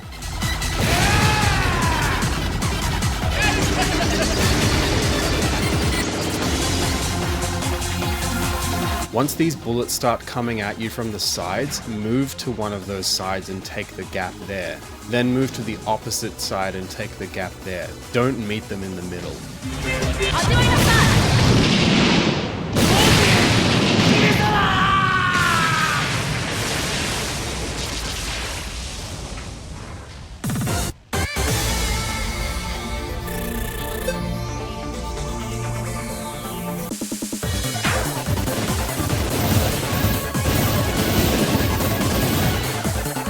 This stage is really all about speed killing. I recommend learning the spawn locations of these enemies because they can be quite tough if you leave them alive too long.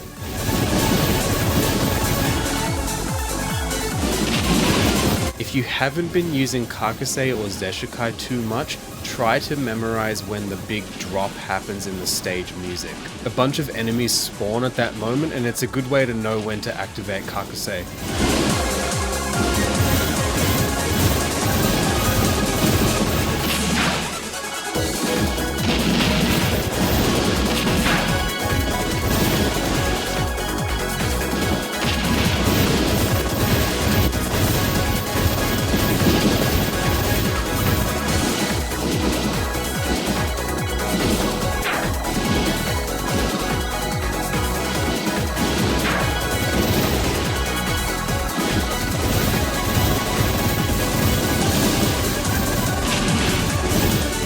Stage 5 doesn't have a mid-boss, but it does have a descent section like Ketsui. If you're not confident in just shooting all these enemies, bomb instead. You want to save gems for the next section. Use Kakusei to destroy these big mounted tanks. They take 2 pops to kill like the tanks in stage 4. Once it's gone, move to the center left and do this wide diagonal cutback. This is so you can misdirect everything while you get into position to start shooting the next tank. You gotta do this 3 times.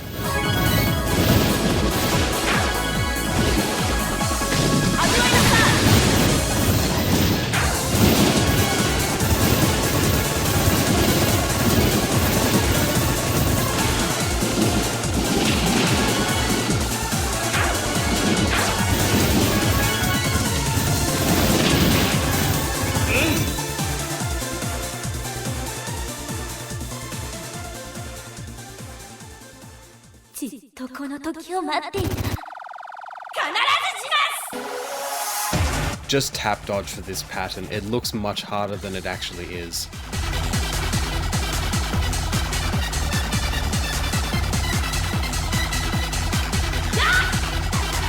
You have to stay within this safe spot as it moves left and right. Seseri will shoot 4 of these big waves of bullets and they get progressively longer. Try to move with the safe spot as you're going through the bullets.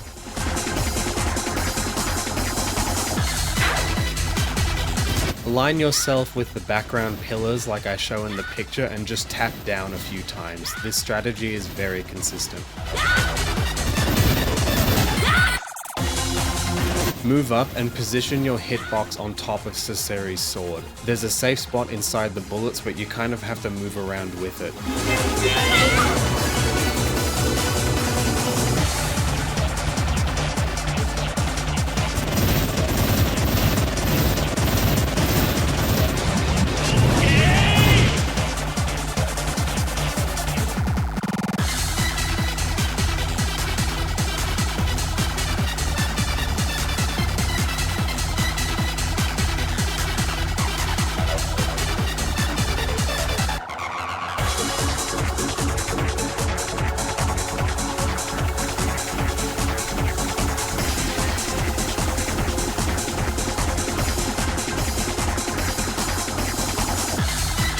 Now in this run, my strategy is to not hit any of these missiles because they explode into bullets, but I think I've changed my mind since this run. I'll show what it looks like in the next section of the video.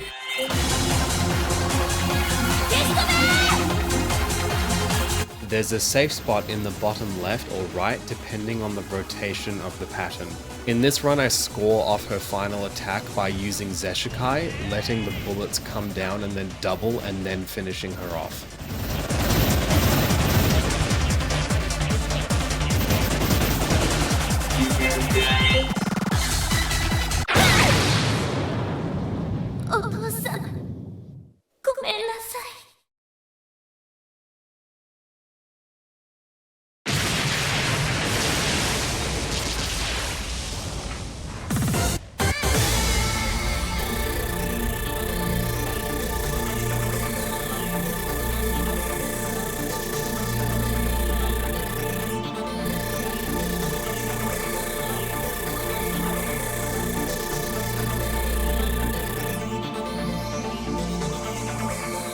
Stage 6 is one final push at the end of the game. It has 2 mid-bosses, 2 bosses, it's the longest stage, and it's also the most fun stage with the best music too. I like to use these big capsule things to guide my movement left and right basically, and I just ensure that I kill all the enemies along the way between them.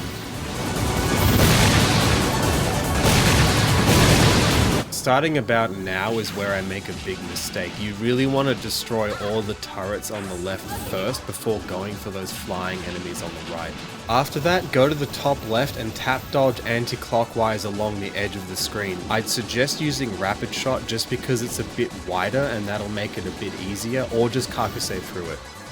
This mid-boss can definitely be scary, but each of the claws on the front give a free bullet cancel when they're destroyed, so you could use that during a pattern you're not comfortable with.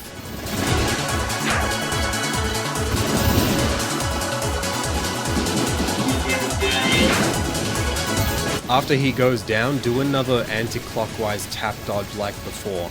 I go too slow during this one and I pay for it with my life, so I would suggest using Kakusei or just be a bit more confident and move faster.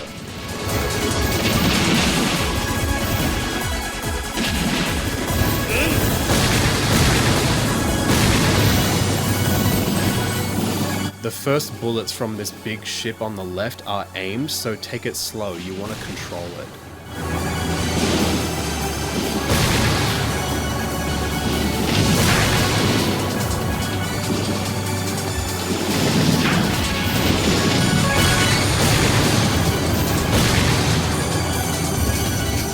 Once that last little robot goes down, sit in the very bottom center of the screen. This guy's first few patterns need tiny tap dodges. And I mean tiny. I think I'm moving too much in this run.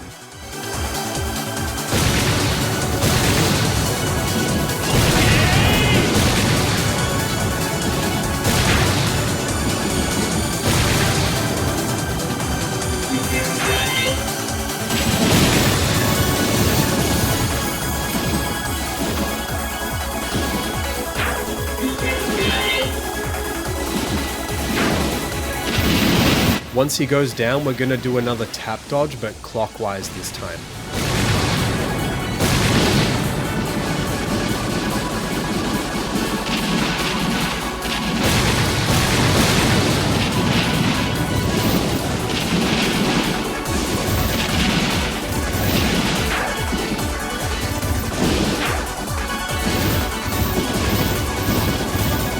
Once those big doors open up, welcome to the clone zone. I like to use Rapid Shot to start this section off just to try and get as many gems as possible. But really, I would try to memorize where the robots spawn as they're very dangerous.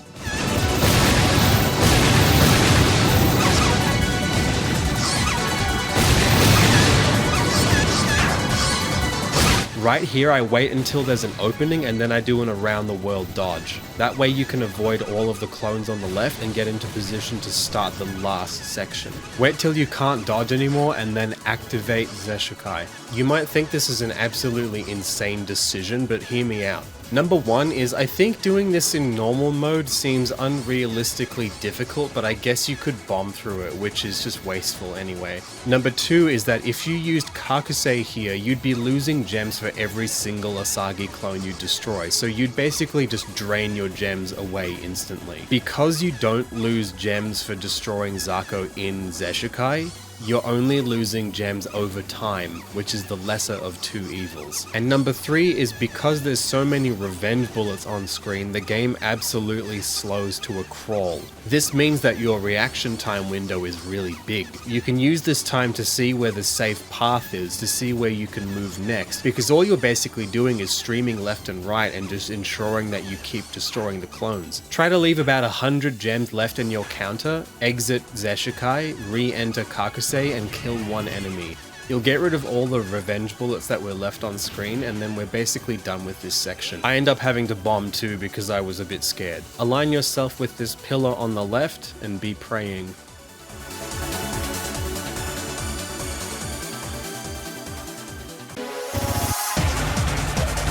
Pretty much all of Espgaluda's patterns are static, so you can just memorize them. Take this one at the bottom of the screen. Gaps appear in those curly lines of bullets. Once that's over, move up under her wing and start shooting. Take this one as slow as you can because you want to maximize the amount of time you spend damaging her before you have to bomb or Kakusei.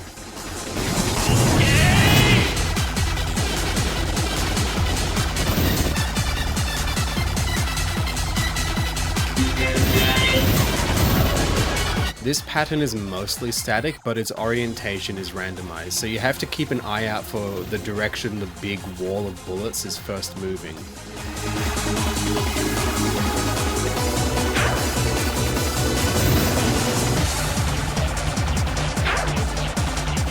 For this pattern, you have to take it high up on the screen. There's just absolutely no way you can do it at the bottom.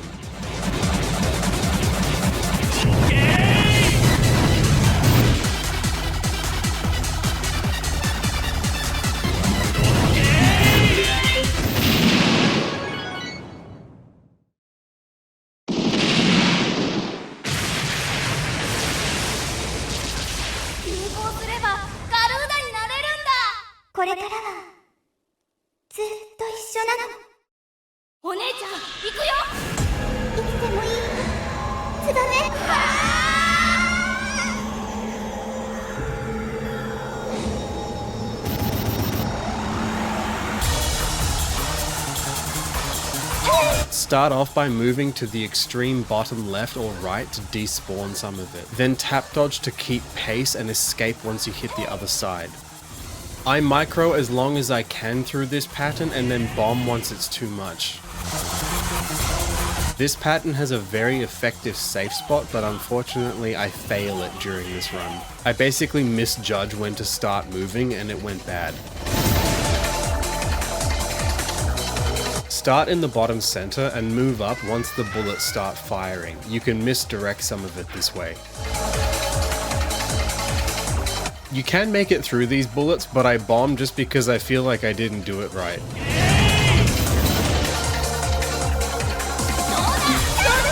Start in the bottom left. You're basically going to tap dodge right at a slow but consistent speed. Once the huge walls appear, swap to rapid shot and make a dash for the exit.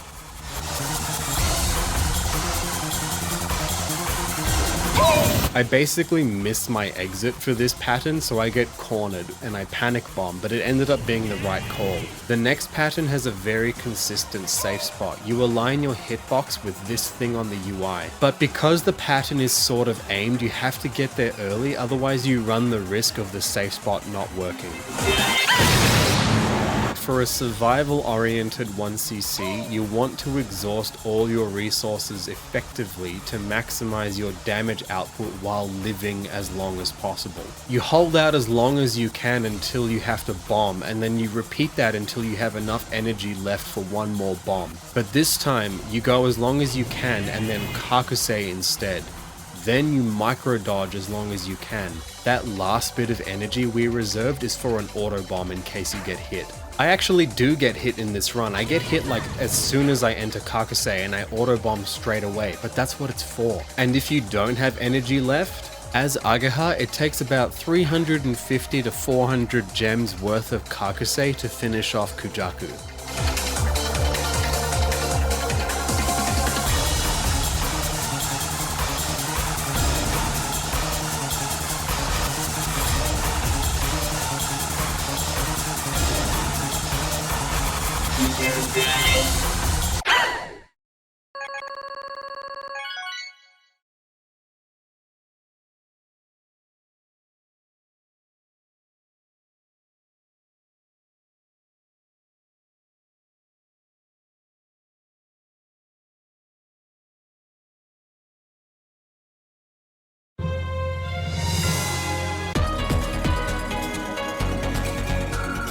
And that's it. That's my 214 mil 1cc of this game. I thought this run went pretty well.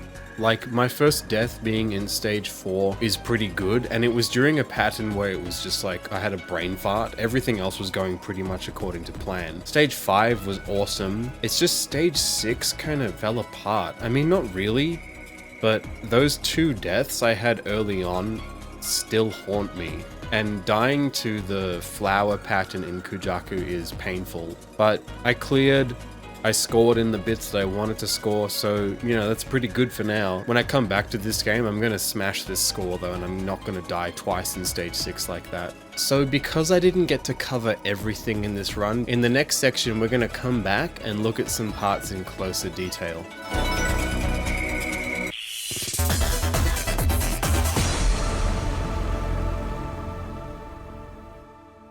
So what are we going to do in this chapter? Because I wanted to show off the 1cc uninterrupted and in real time as it was recorded, I didn't really get enough time to explain some stuff properly. I want to review the mistakes I made in that run and really look at like where I went wrong. I definitely didn't execute everything in the 1cc absolutely perfectly, so I want to offer some advice and maybe even backup strats. Also, bosses just have more patterns. There are multiple variations of some of them. Some of them only happen if you fulfill certain requirements during the boss battle. I want to show everything. I'm going to structure this section stage by stage. Stage 1 doesn't really need too much to be said, so let's just go through it. The mid-boss has an extra pattern at the end. It's really not all that scary until the rest of the stage enemies start shooting, and at that point you're kind of doing something wrong. Tsubame has some extra patterns at the end as well, and the final one is the one that goes crazy during Zesshikai and you want to score off it. But obviously before that it's just like normal patterns you might see if you're using a weaker character.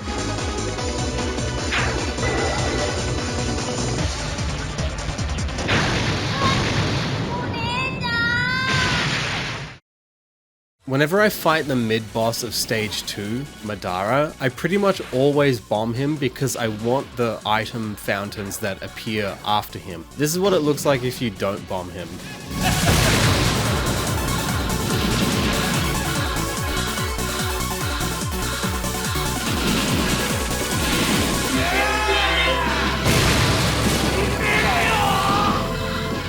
In the 1cc, I kinda messed up the final section of stage 2. Really, all you have to do is tap dodge from left to right twice, not a zigzag. I used Kakusei here just for safety.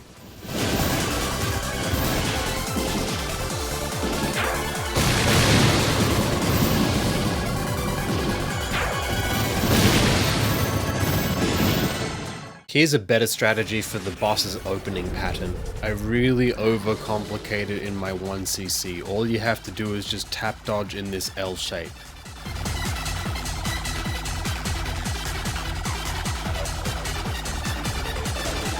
Here's another pattern you see at the end of phase 1. You don't really ever see it as Ageha, more so as Tateha and Asagi. Just before the stage 3 mid-boss, there's a few waves of Zako. In my 1cc, I take care of the last wave of them by sniping them from the bottom of the screen, but you can also do this maneuver with Rapid Shot where you get up in their face and just tap down a few times. You get more gems this way, and it also looks really cool. To destroy Sabnac's parts quickly, I like to use the background pillars to align myself. With this position, I'm able to hit 2 of the 3 parts on his left side at once, and I listen out for the explosion to know that I got the first 2 before moving on to the third one. Each of the parts make explosion sounds when you destroy them. You can use this to know when you've destroyed one at a time, and therefore move on to the next one, but also when you've got all 6 of them, and then you can stop going for them and then focus on damaging Sabnac instead. You can also use visual cues to know exactly where the parts are. Like, each of the parts emit bullets, right? So even if you can't see where the part is, you can see where the bullets are coming from, where their origin is, and you can aim there.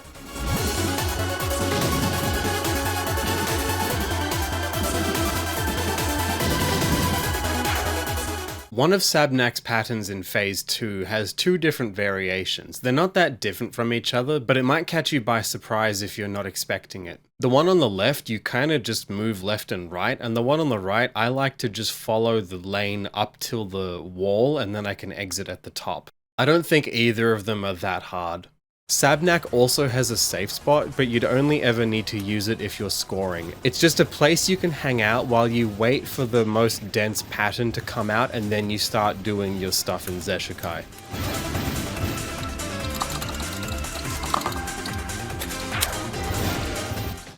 Genome has another pattern at the end of phase 1 that I didn't see because I used a bomb on her. It's not too bad. There's another pattern after that one, and it's the one you want to score off.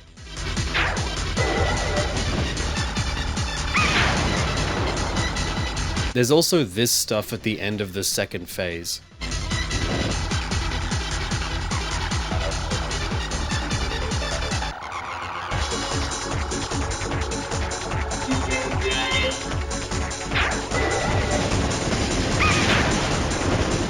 The stage 4 mid-boss has some destructible claws. If you destroy these claws at the start of the fight, they spawn more bullets that come out at a weird angle. This is what it looks like.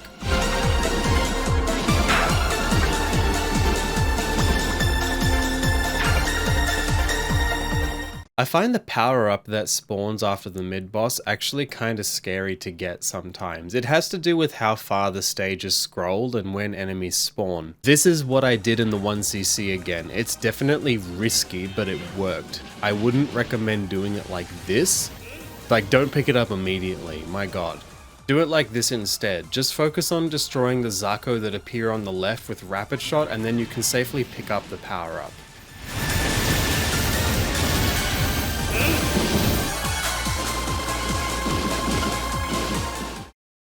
The stage 4 boss has a bunch of safe spots throughout the first 3 phases. I don't really know how to do them, so here's footage of someone who does.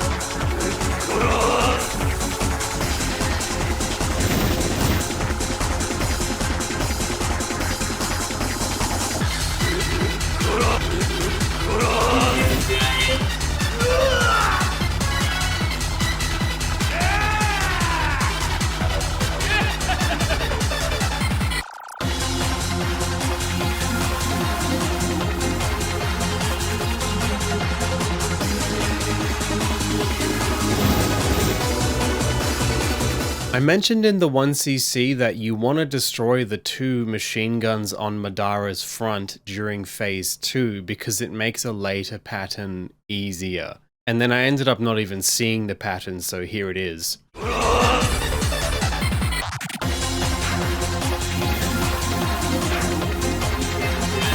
Like, it's not too bad, yeah? You just use rapid shot if you want to get in between those gaps, or just make it easier with Kakusei.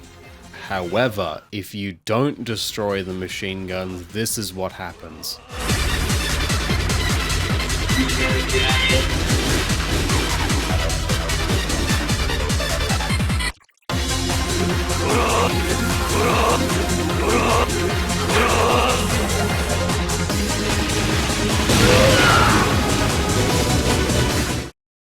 Here's another look at that pattern I died in during the 1cc, except this time I do it pretty much according to plan. You really can use Kakusei to cut back through that central pillar and then move up to the top right. Just how with the pattern unfolds, you can safely go up there. Another thing about that pattern in particular is that Madara deploys some big shoulder machine guns. If you destroy them, they fire more bullets and the whole thing gets faster. This is what it looks like.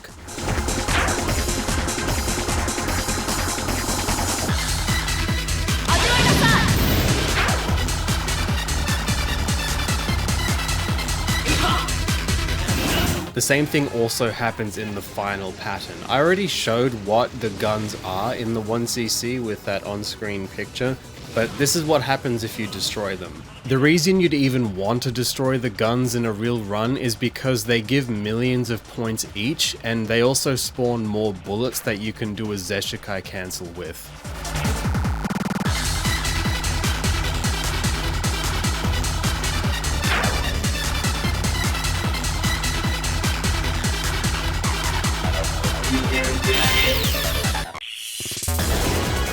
Immediately after you finish the descent in stage 5, you want to be in the bottom right corner. Not only does this let you get into an optimal position to start shooting the Cyclops and the Fafnir enemies, so then you can start doing that diagonal cutback thing, but you also want to be in this position because these little guys will kill you. I swear to God, if you don't shoot them immediately, they will snipe you.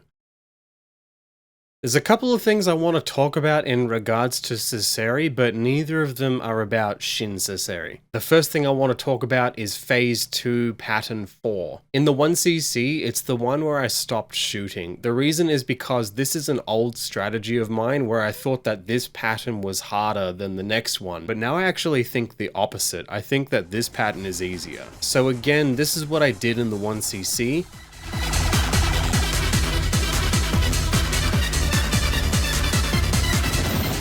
And then I had to do the pattern after that, but this is what I will do now going forward.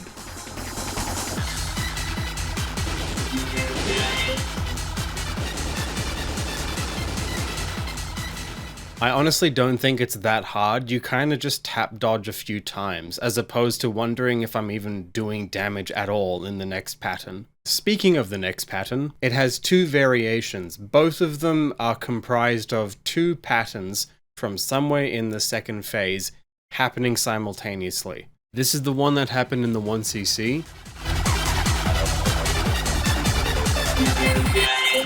And this is the other one. In my experience, the first variation is much more common than this one. I actually had to dig through dozens of recordings to find just one example of this variation. Let's look at that first death in stage 6. Here's a run where I decide to not die to it just by Kakuseiing it instead. You get so many gems back in stage 6 anyway. If I had to correct one thing, I'd say to go a bit slower when moving from right to left, because you could see that the turrets kind of cornered me there. Simurgh has another pattern at the end. It's kinda hectic, but it looks nice to score off.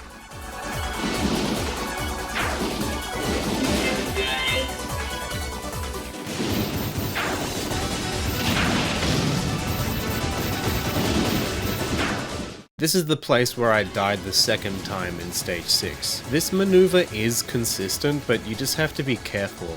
Again, I'd recommend using Rapid Shot just because it's a bit wider, but you're better off even using Kakusei just for safety's sake, honestly. During the 1cc, I mentioned that I moved too fast during one of Andrialphus's patterns. This is the one I'm talking about. I do find this pattern quite disorienting, but if you keep that pace while you tap dodge, it does just fall around you.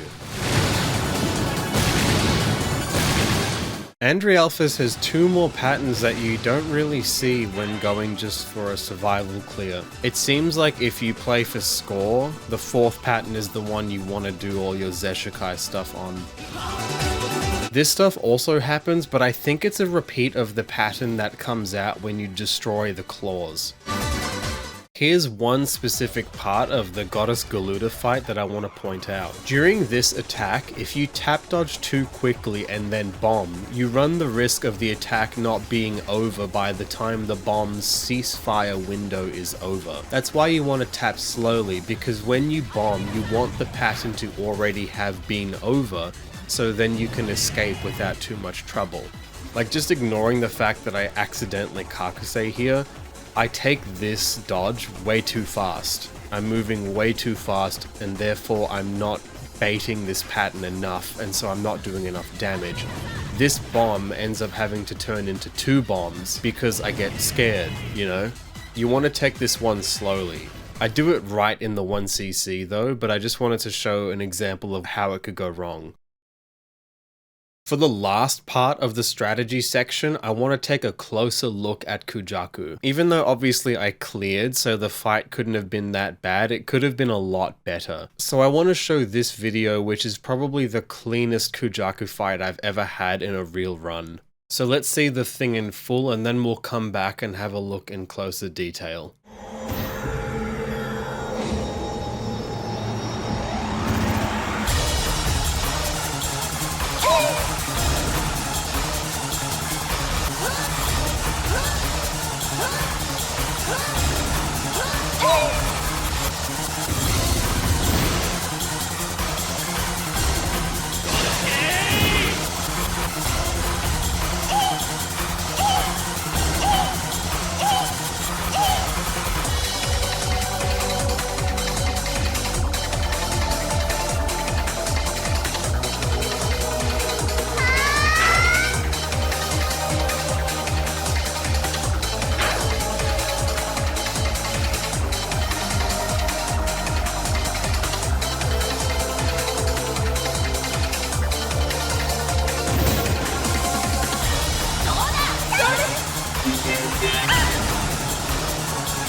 For the first pattern, start in either the extreme bottom left or right, it works either way, to despawn some of the pattern. This is because Kujaku spawns 2 Tsubame ghosts who then fire their own volleys of bullets. If you're at the furthest left or right position before the pattern starts, you're able to despawn most, if not all, of one of the ghost's bullets. I wait for the second one of these, and then I start tap dodging my way to the other side. The way I do this tap dodge is that I include a bunch of mini cutbacks during it. I keep an eye on each of the volley of bullets because in the center of these volleys there's like a 3 bullet wide column. I try to just remain in front of those things. Like, I'm not speeding to the other side and I'm not taking it at a snail's pace either. I'm moving enough to get into position and then cut back so I remain just ahead of those bullets. The reason for this whole procedure is that if you do it correctly, a big gap appears on the far wall which you can safely exit through. There's no crazy micro dodge required. This is because the pattern has a specific allotted amount of time to spend on screen, or active, let's say. By doing this weird mini cutback tap dodge thing, you reach the other wall at the time the pattern would have expired, and therefore the large exit appears. It's kind of the same timing principle behind my strategy for Goddess Galuda's second pattern, where you want to spend as much time as you can dodging it before having to bomb. It's like that, except this time we're not bombing, we're just efficiently using the amount of time we have to get to the other side at a specific time to manipulate the pattern in a certain way that a big exit shows up on the left. I hope that made sense.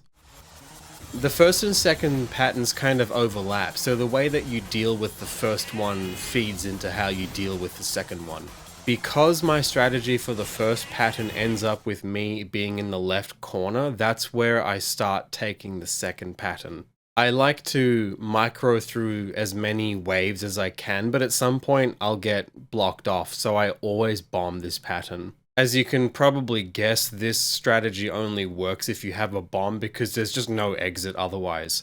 I do concede that my strategy for the first pattern might be a bit awkward, and that means that the second one is always going to end up with me getting blocked off. So here's 2 players who I think have very good strategies for these instead.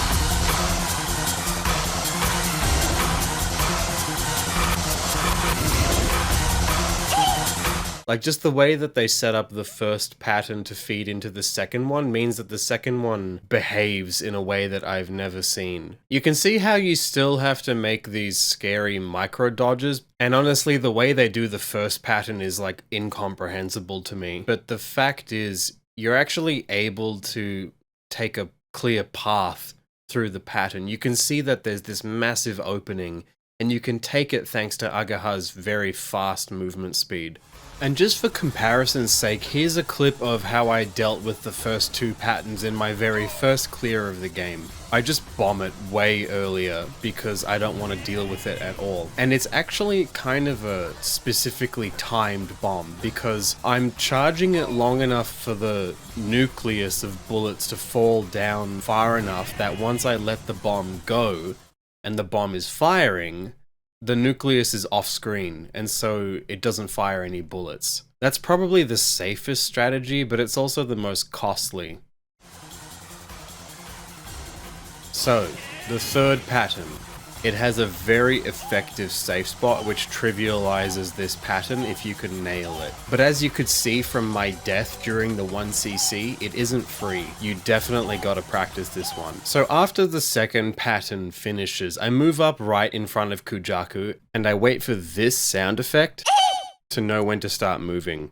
A big ring of flowers spawns emanating from where one of the ghosts is, and each of these flowers shoots a lot of bullets. They do it 5 times, and they alternate on the left and right side. The ghosts make that sound every time they fire a volley of bullets, so you can use that sound to know when to move. So the basic idea of the safe spot is that there's a window of time where the flowers are safe to pass through. This is before they've started firing any bullets. You can use that window of time to infiltrate the ring and just hang out in there for a moment before moving to the other one and then repeating that. You want to sit on the inner edge of the ring because you want to minimize the travel distance between the rings. This is especially true because the spawn location of the rings is slightly randomized on the vertical axis. Like, you gotta actually look and see where the flower ring is spawning so you know where to move. I don't think you can develop a muscle memory just for moving left and right at certain intervals. And unfortunately, Kujaku and the ghosts are hitboxes, so you can crash into them. Like as if you didn't already have enough things to worry about, right? But that all being said, I would rather do this safe spot than actually try and go through those bullets legitimately. Okay, that's just kind of my overreaction. Here's a very reasonable strat for dodging this without the safe spot, courtesy of Aquas's Tateha 1cc. And for what it's worth, here's a closer look at why I died during the 1cc. I move too far to the right once I'm inside the ring, and I basically go in a flower, and then a bullet spawns on top of my hitbox and kills me. So, don't do that. So the fourth pattern is a pretty interesting one. There's a lot going on, and it's basically 2 patterns in one, but they overlap so much that I just call it one pattern. The first half is you have these really loose bullet sprays that are sort of aimed at you, and the second half is this crazy X thing. I like to start off in the very bottom center of the screen and then move up once the bullets start firing, because it seems to misdirect the first pattern just enough that if you're lucky, you can get through it without having to use Kakusei. And honestly, I think it's slow enough that if you're skilled enough, you don't have to use Kakusei anyway. I just do it for consistency's sake because I hate dying there. Then the flower columns on the left and right start shooting these angled bullets which converge into an X shape. I've had luck going through the gaps that form in cardinal directions, like going either up or down or left and right through them and not taking it diagonally. I also don't want to say that this pattern is static, but it feels like I've been able to do the same movement every time and it works, so maybe it is static. If you're determined to not bomb this second half, you have to move down into the pattern. Like, you can't just hang out at the top and then just move left and right. Not only do the bullets push you to the top of the screen so you'll just crash into Kujaku, but the X at some point becomes so dense that there's no gaps anymore. These are 2 clips of some of my early runs where I'm less confident and I don't go for the gaps and I just let them push me to the top. I end up having to bomb both times. Like, obviously it's hard, but with practice, you can move through this pattern.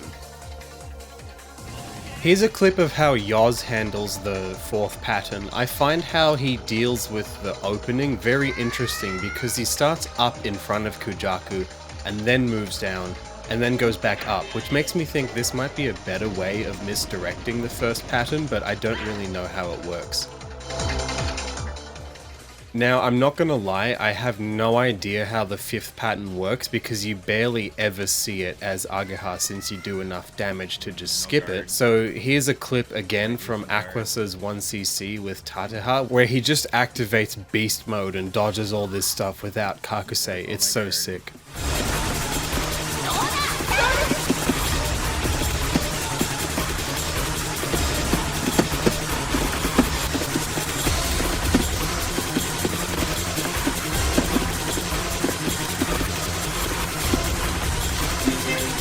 Like, goddamn, dude. Okay, anyway, second phase. This pattern took me a while to learn how to dodge all the way through rather than just bomb it every time. The basic idea is that you start in one of the bottom corners and then tap dodge slowly to the other side. At some point, some big walls will appear and you have to make a dash for the exit. I start on the bottom left just because that's easier for me, but because it's aimed, you can start on either side, whatever works for you. Then I wait for the bullets to start enclosing around me, and then I move. I tap dodge at a slow but consistent pace. I'm not even looking at the circular bullets, I'm only looking at those angled bullets just to know that I'm staying ahead of them. For me, I mostly developed a feeling for this one, like knowing what speed I should be moving at, what intervals I should be tapping at. And like the very first pattern of Kujaku, I'm using some of the bullets to make sure that I'm keeping that pace. I use focus shot while I'm tap dodging through the pattern, and once those walls appear, I swap to rapid shot just so I can make a mad dash to the exit. Again, this is also like a feeling I developed. I know the timing at which I should be exiting the pattern. I'm not like looking at the pattern intently going, oh my god, here's the exit. I gotta move exactly into this spot and then make sure I don't die.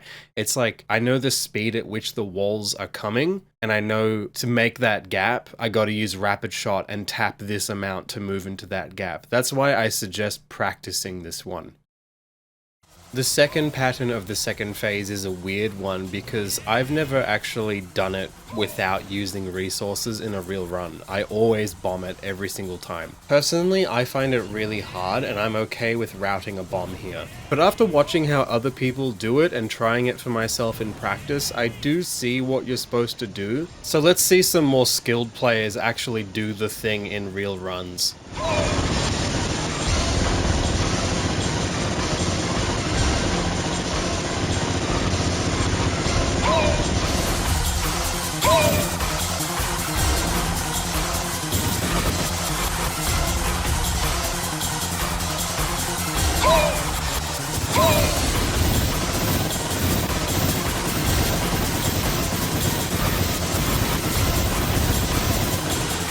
So assuming you take pattern 1 from left to right and you finish up on the right side, you basically are moving back to the left corner in certain intervals to avoid all the bullets. The bullets come down in waves, and between these waves there's gaps you can take whilst always sort of moving towards the left side. But obviously, because I've never done this pattern for real, I can't speak too much on like why you want to do this or the specific timings or anything like that. One thing you should consider though is how this pattern feeds into the next one. The third pattern has a safe spot that you absolutely want to use. Because I always bombed the second pattern, I would just bomb and then go straight into the safe spot and I could stop thinking about it, yeah? But if you're not gonna bomb, you actually have to consider how much time you have to get into the safe spot before it becomes useless. That's what I think these players are doing once they exit the second pattern.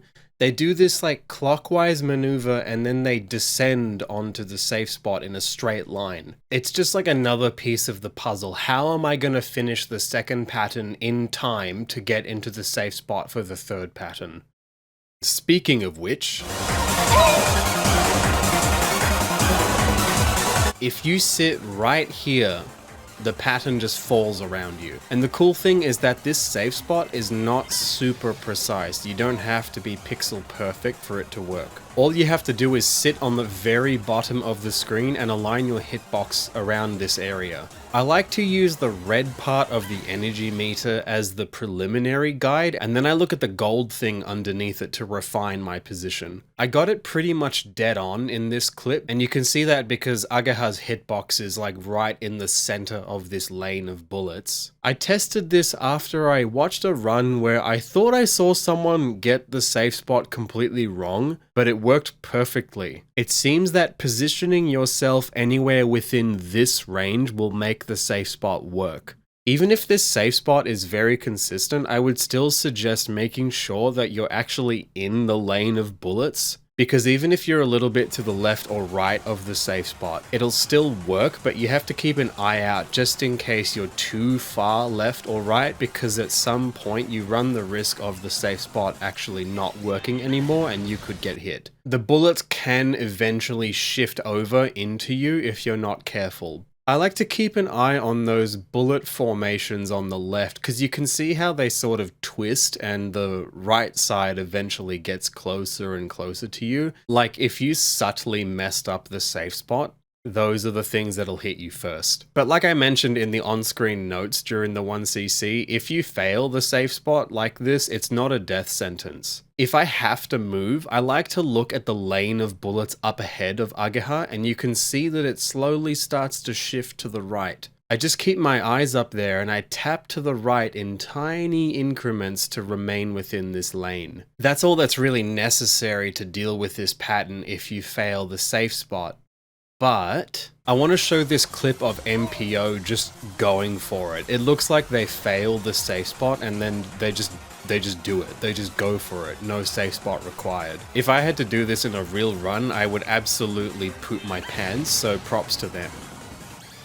Time for the big one. This pattern is like the final exam of Espgaluda II. It pushes your micro-dodging skills, your perception and sight reading skills, and your resource management skills to the limit. There's a lot to talk about, so I'm going to break it down piece by piece. But before I continue, I'm going to reiterate one super important thing. Bombing does not deal damage to Kujaku. You can't just save your energy for this attack and just bomb the crap out of Kujaku to get it over and done with. That does not work. Another thing unlike Espgaluda I's final boss is that you actually can use Kakusei during this one. You can use it to deal damage, it's fine. When you bomb, Kujaku deploys a shield that makes them temporarily invincible. Thankfully, Cave were merciful enough this time round to not copy the bomb thing that happens with Espgaluda I's final boss, where if you bomb it heals them, which is just evil. But just be aware you can't bomb spam through this one. I'm not 100% sure how long the shield lasts, but it seems like it's somewhere between 8 and 10 seconds. Okay, anyway, let's talk about how the pattern actually works. So there's three main components: ovals, needles, and walls. The ovals descend down the screen, one on the left, then one on the right, in alternating order. They're super wide, so you can't just macro around them. At some point, you'll have to go through them. They're made up of a bunch of bullets that trace the perimeter of an oval. Like the ones on the left are rotating clockwise, and the ones on the right rotate anti-clockwise. These bullets spawn if you destroy the rotating green crystal things. Maybe that makes it sound like you could strategically not shoot them to make fewer bullets spawn, but no. With a pattern this dense, there's like no room to aim at something specific. Between these bullets are gaps that you can micro through. The gaps are at their widest at the top and bottom of the oval, so if you must go through an oval, try to take it at the north or south, not the east or west. Now the needles are these angled bullets that are arranged in rows that slowly shift laterally.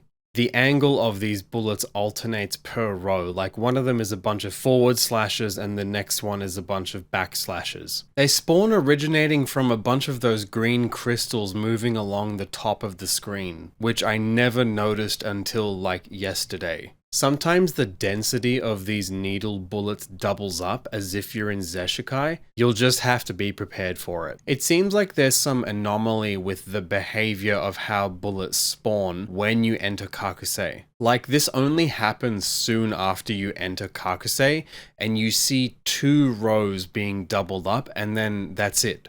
I have no idea if this behavior is intentional, but if it's a glitch, I can somehow completely believe that they just left it in because it was evil. And finally, the walls. These things just restrict your movement. You can't go through them, they're too dense and too fast to even try. Their main purpose is to like usher you into the central third or so of the screen because they really want you to micro through all this stuff. The way they work is that in the center of each oval there's a bullet that shoots a bunch of other bullets going up and down. Those are the walls. The angle at which these bullets spawn is mostly vertical, but it rotates a bit so they can come out in like curves or these big arc shapes. You can actually see how the walls converge at the top of the screen, effectively forming a dead end. But honestly, like, crashing into that dead end is so rare. You'd have to be going way out of your way to even do it. You're going to be spending most of your time in this pattern microing around in a little area. You're not really going to be like going up or down into a wall, and the wall isn't really ever going to cut across in front of you. The walls are kind of just there to prevent you from going too far left or right. I honestly find that when I do this pattern, I'm spending most of my brain power focusing on the ovals and needles, and the walls are kind of just like a distant afterthought. Like, yeah, they're there, and I recognize that they're there, but that's about it. Hopefully I've made it clear by this point that there's no secret trick or funny safe spot. You're just going to have to micro through this stuff. If you're an absolute god tier player like LYX or Yoz, you just do that shit. But for the rest of us mere mortals, what do you do? I already mostly talked about this in the on-screen notes during the 1cc, but for a survival-oriented clear, you want to exhaust all your remaining resources as effectively as possible to remain alive as long as possible. The basic idea is that you spend as much time as you can in normal mode, and you only do an uncharged bomb once it becomes too much for you. Repeat this until you only have enough energy left for one more bomb, but on that final time, you don't bomb. Instead, you Kakusei and you start micro-dodging. You micro as long as you can through this pattern because you just want to keep blasting Kujaku in the face with your now stronger focus shot. And if you make a mistake at some point, we've saved that last bit of energy for one final auto bomb. And if that happens, you exit Kakusei as soon as you can to try and save gems, and then you only start Kakuseiing once you have to micro. At the end of all this, either Kujaku dies or you do. But why even do this? Why not just Kakusei from the start to get it over and done with? You deal more damage in Kakusei, and you can start Kakuseiing when there isn't a lot of threats on screen. You can start doing it when you don't have to micro. Like, what's even the point? What are you talking about? Well, that's true. The idea behind this strategy is because autobombing in Kakusei uses up to 50% of the energy meter, that's a big waste, especially because you don't deal damage with the bomb. By doing these repeated little sessions of damage in normal mode and then an uncharged bomb at the end, you're getting a lot of damage out without using too much resources. It's like good value for money, let's say. And another reason you might want to consider doing this strategy is that you can save Kakusei for when you actually need to micro through stuff. Because my god, you're going to want to use Kakusei for that. Okay, that's cool and all, but why not use Kakusei to get out of a scary situation instead of bombing? Well, the scary situation isn't going to end. That's the first part. The second part is that whenever you exit Kakusei, you lose 30 to 35 gems. And that's on top of already losing gems over time. You're going to be losing so many gems. You may as well do it efficiently.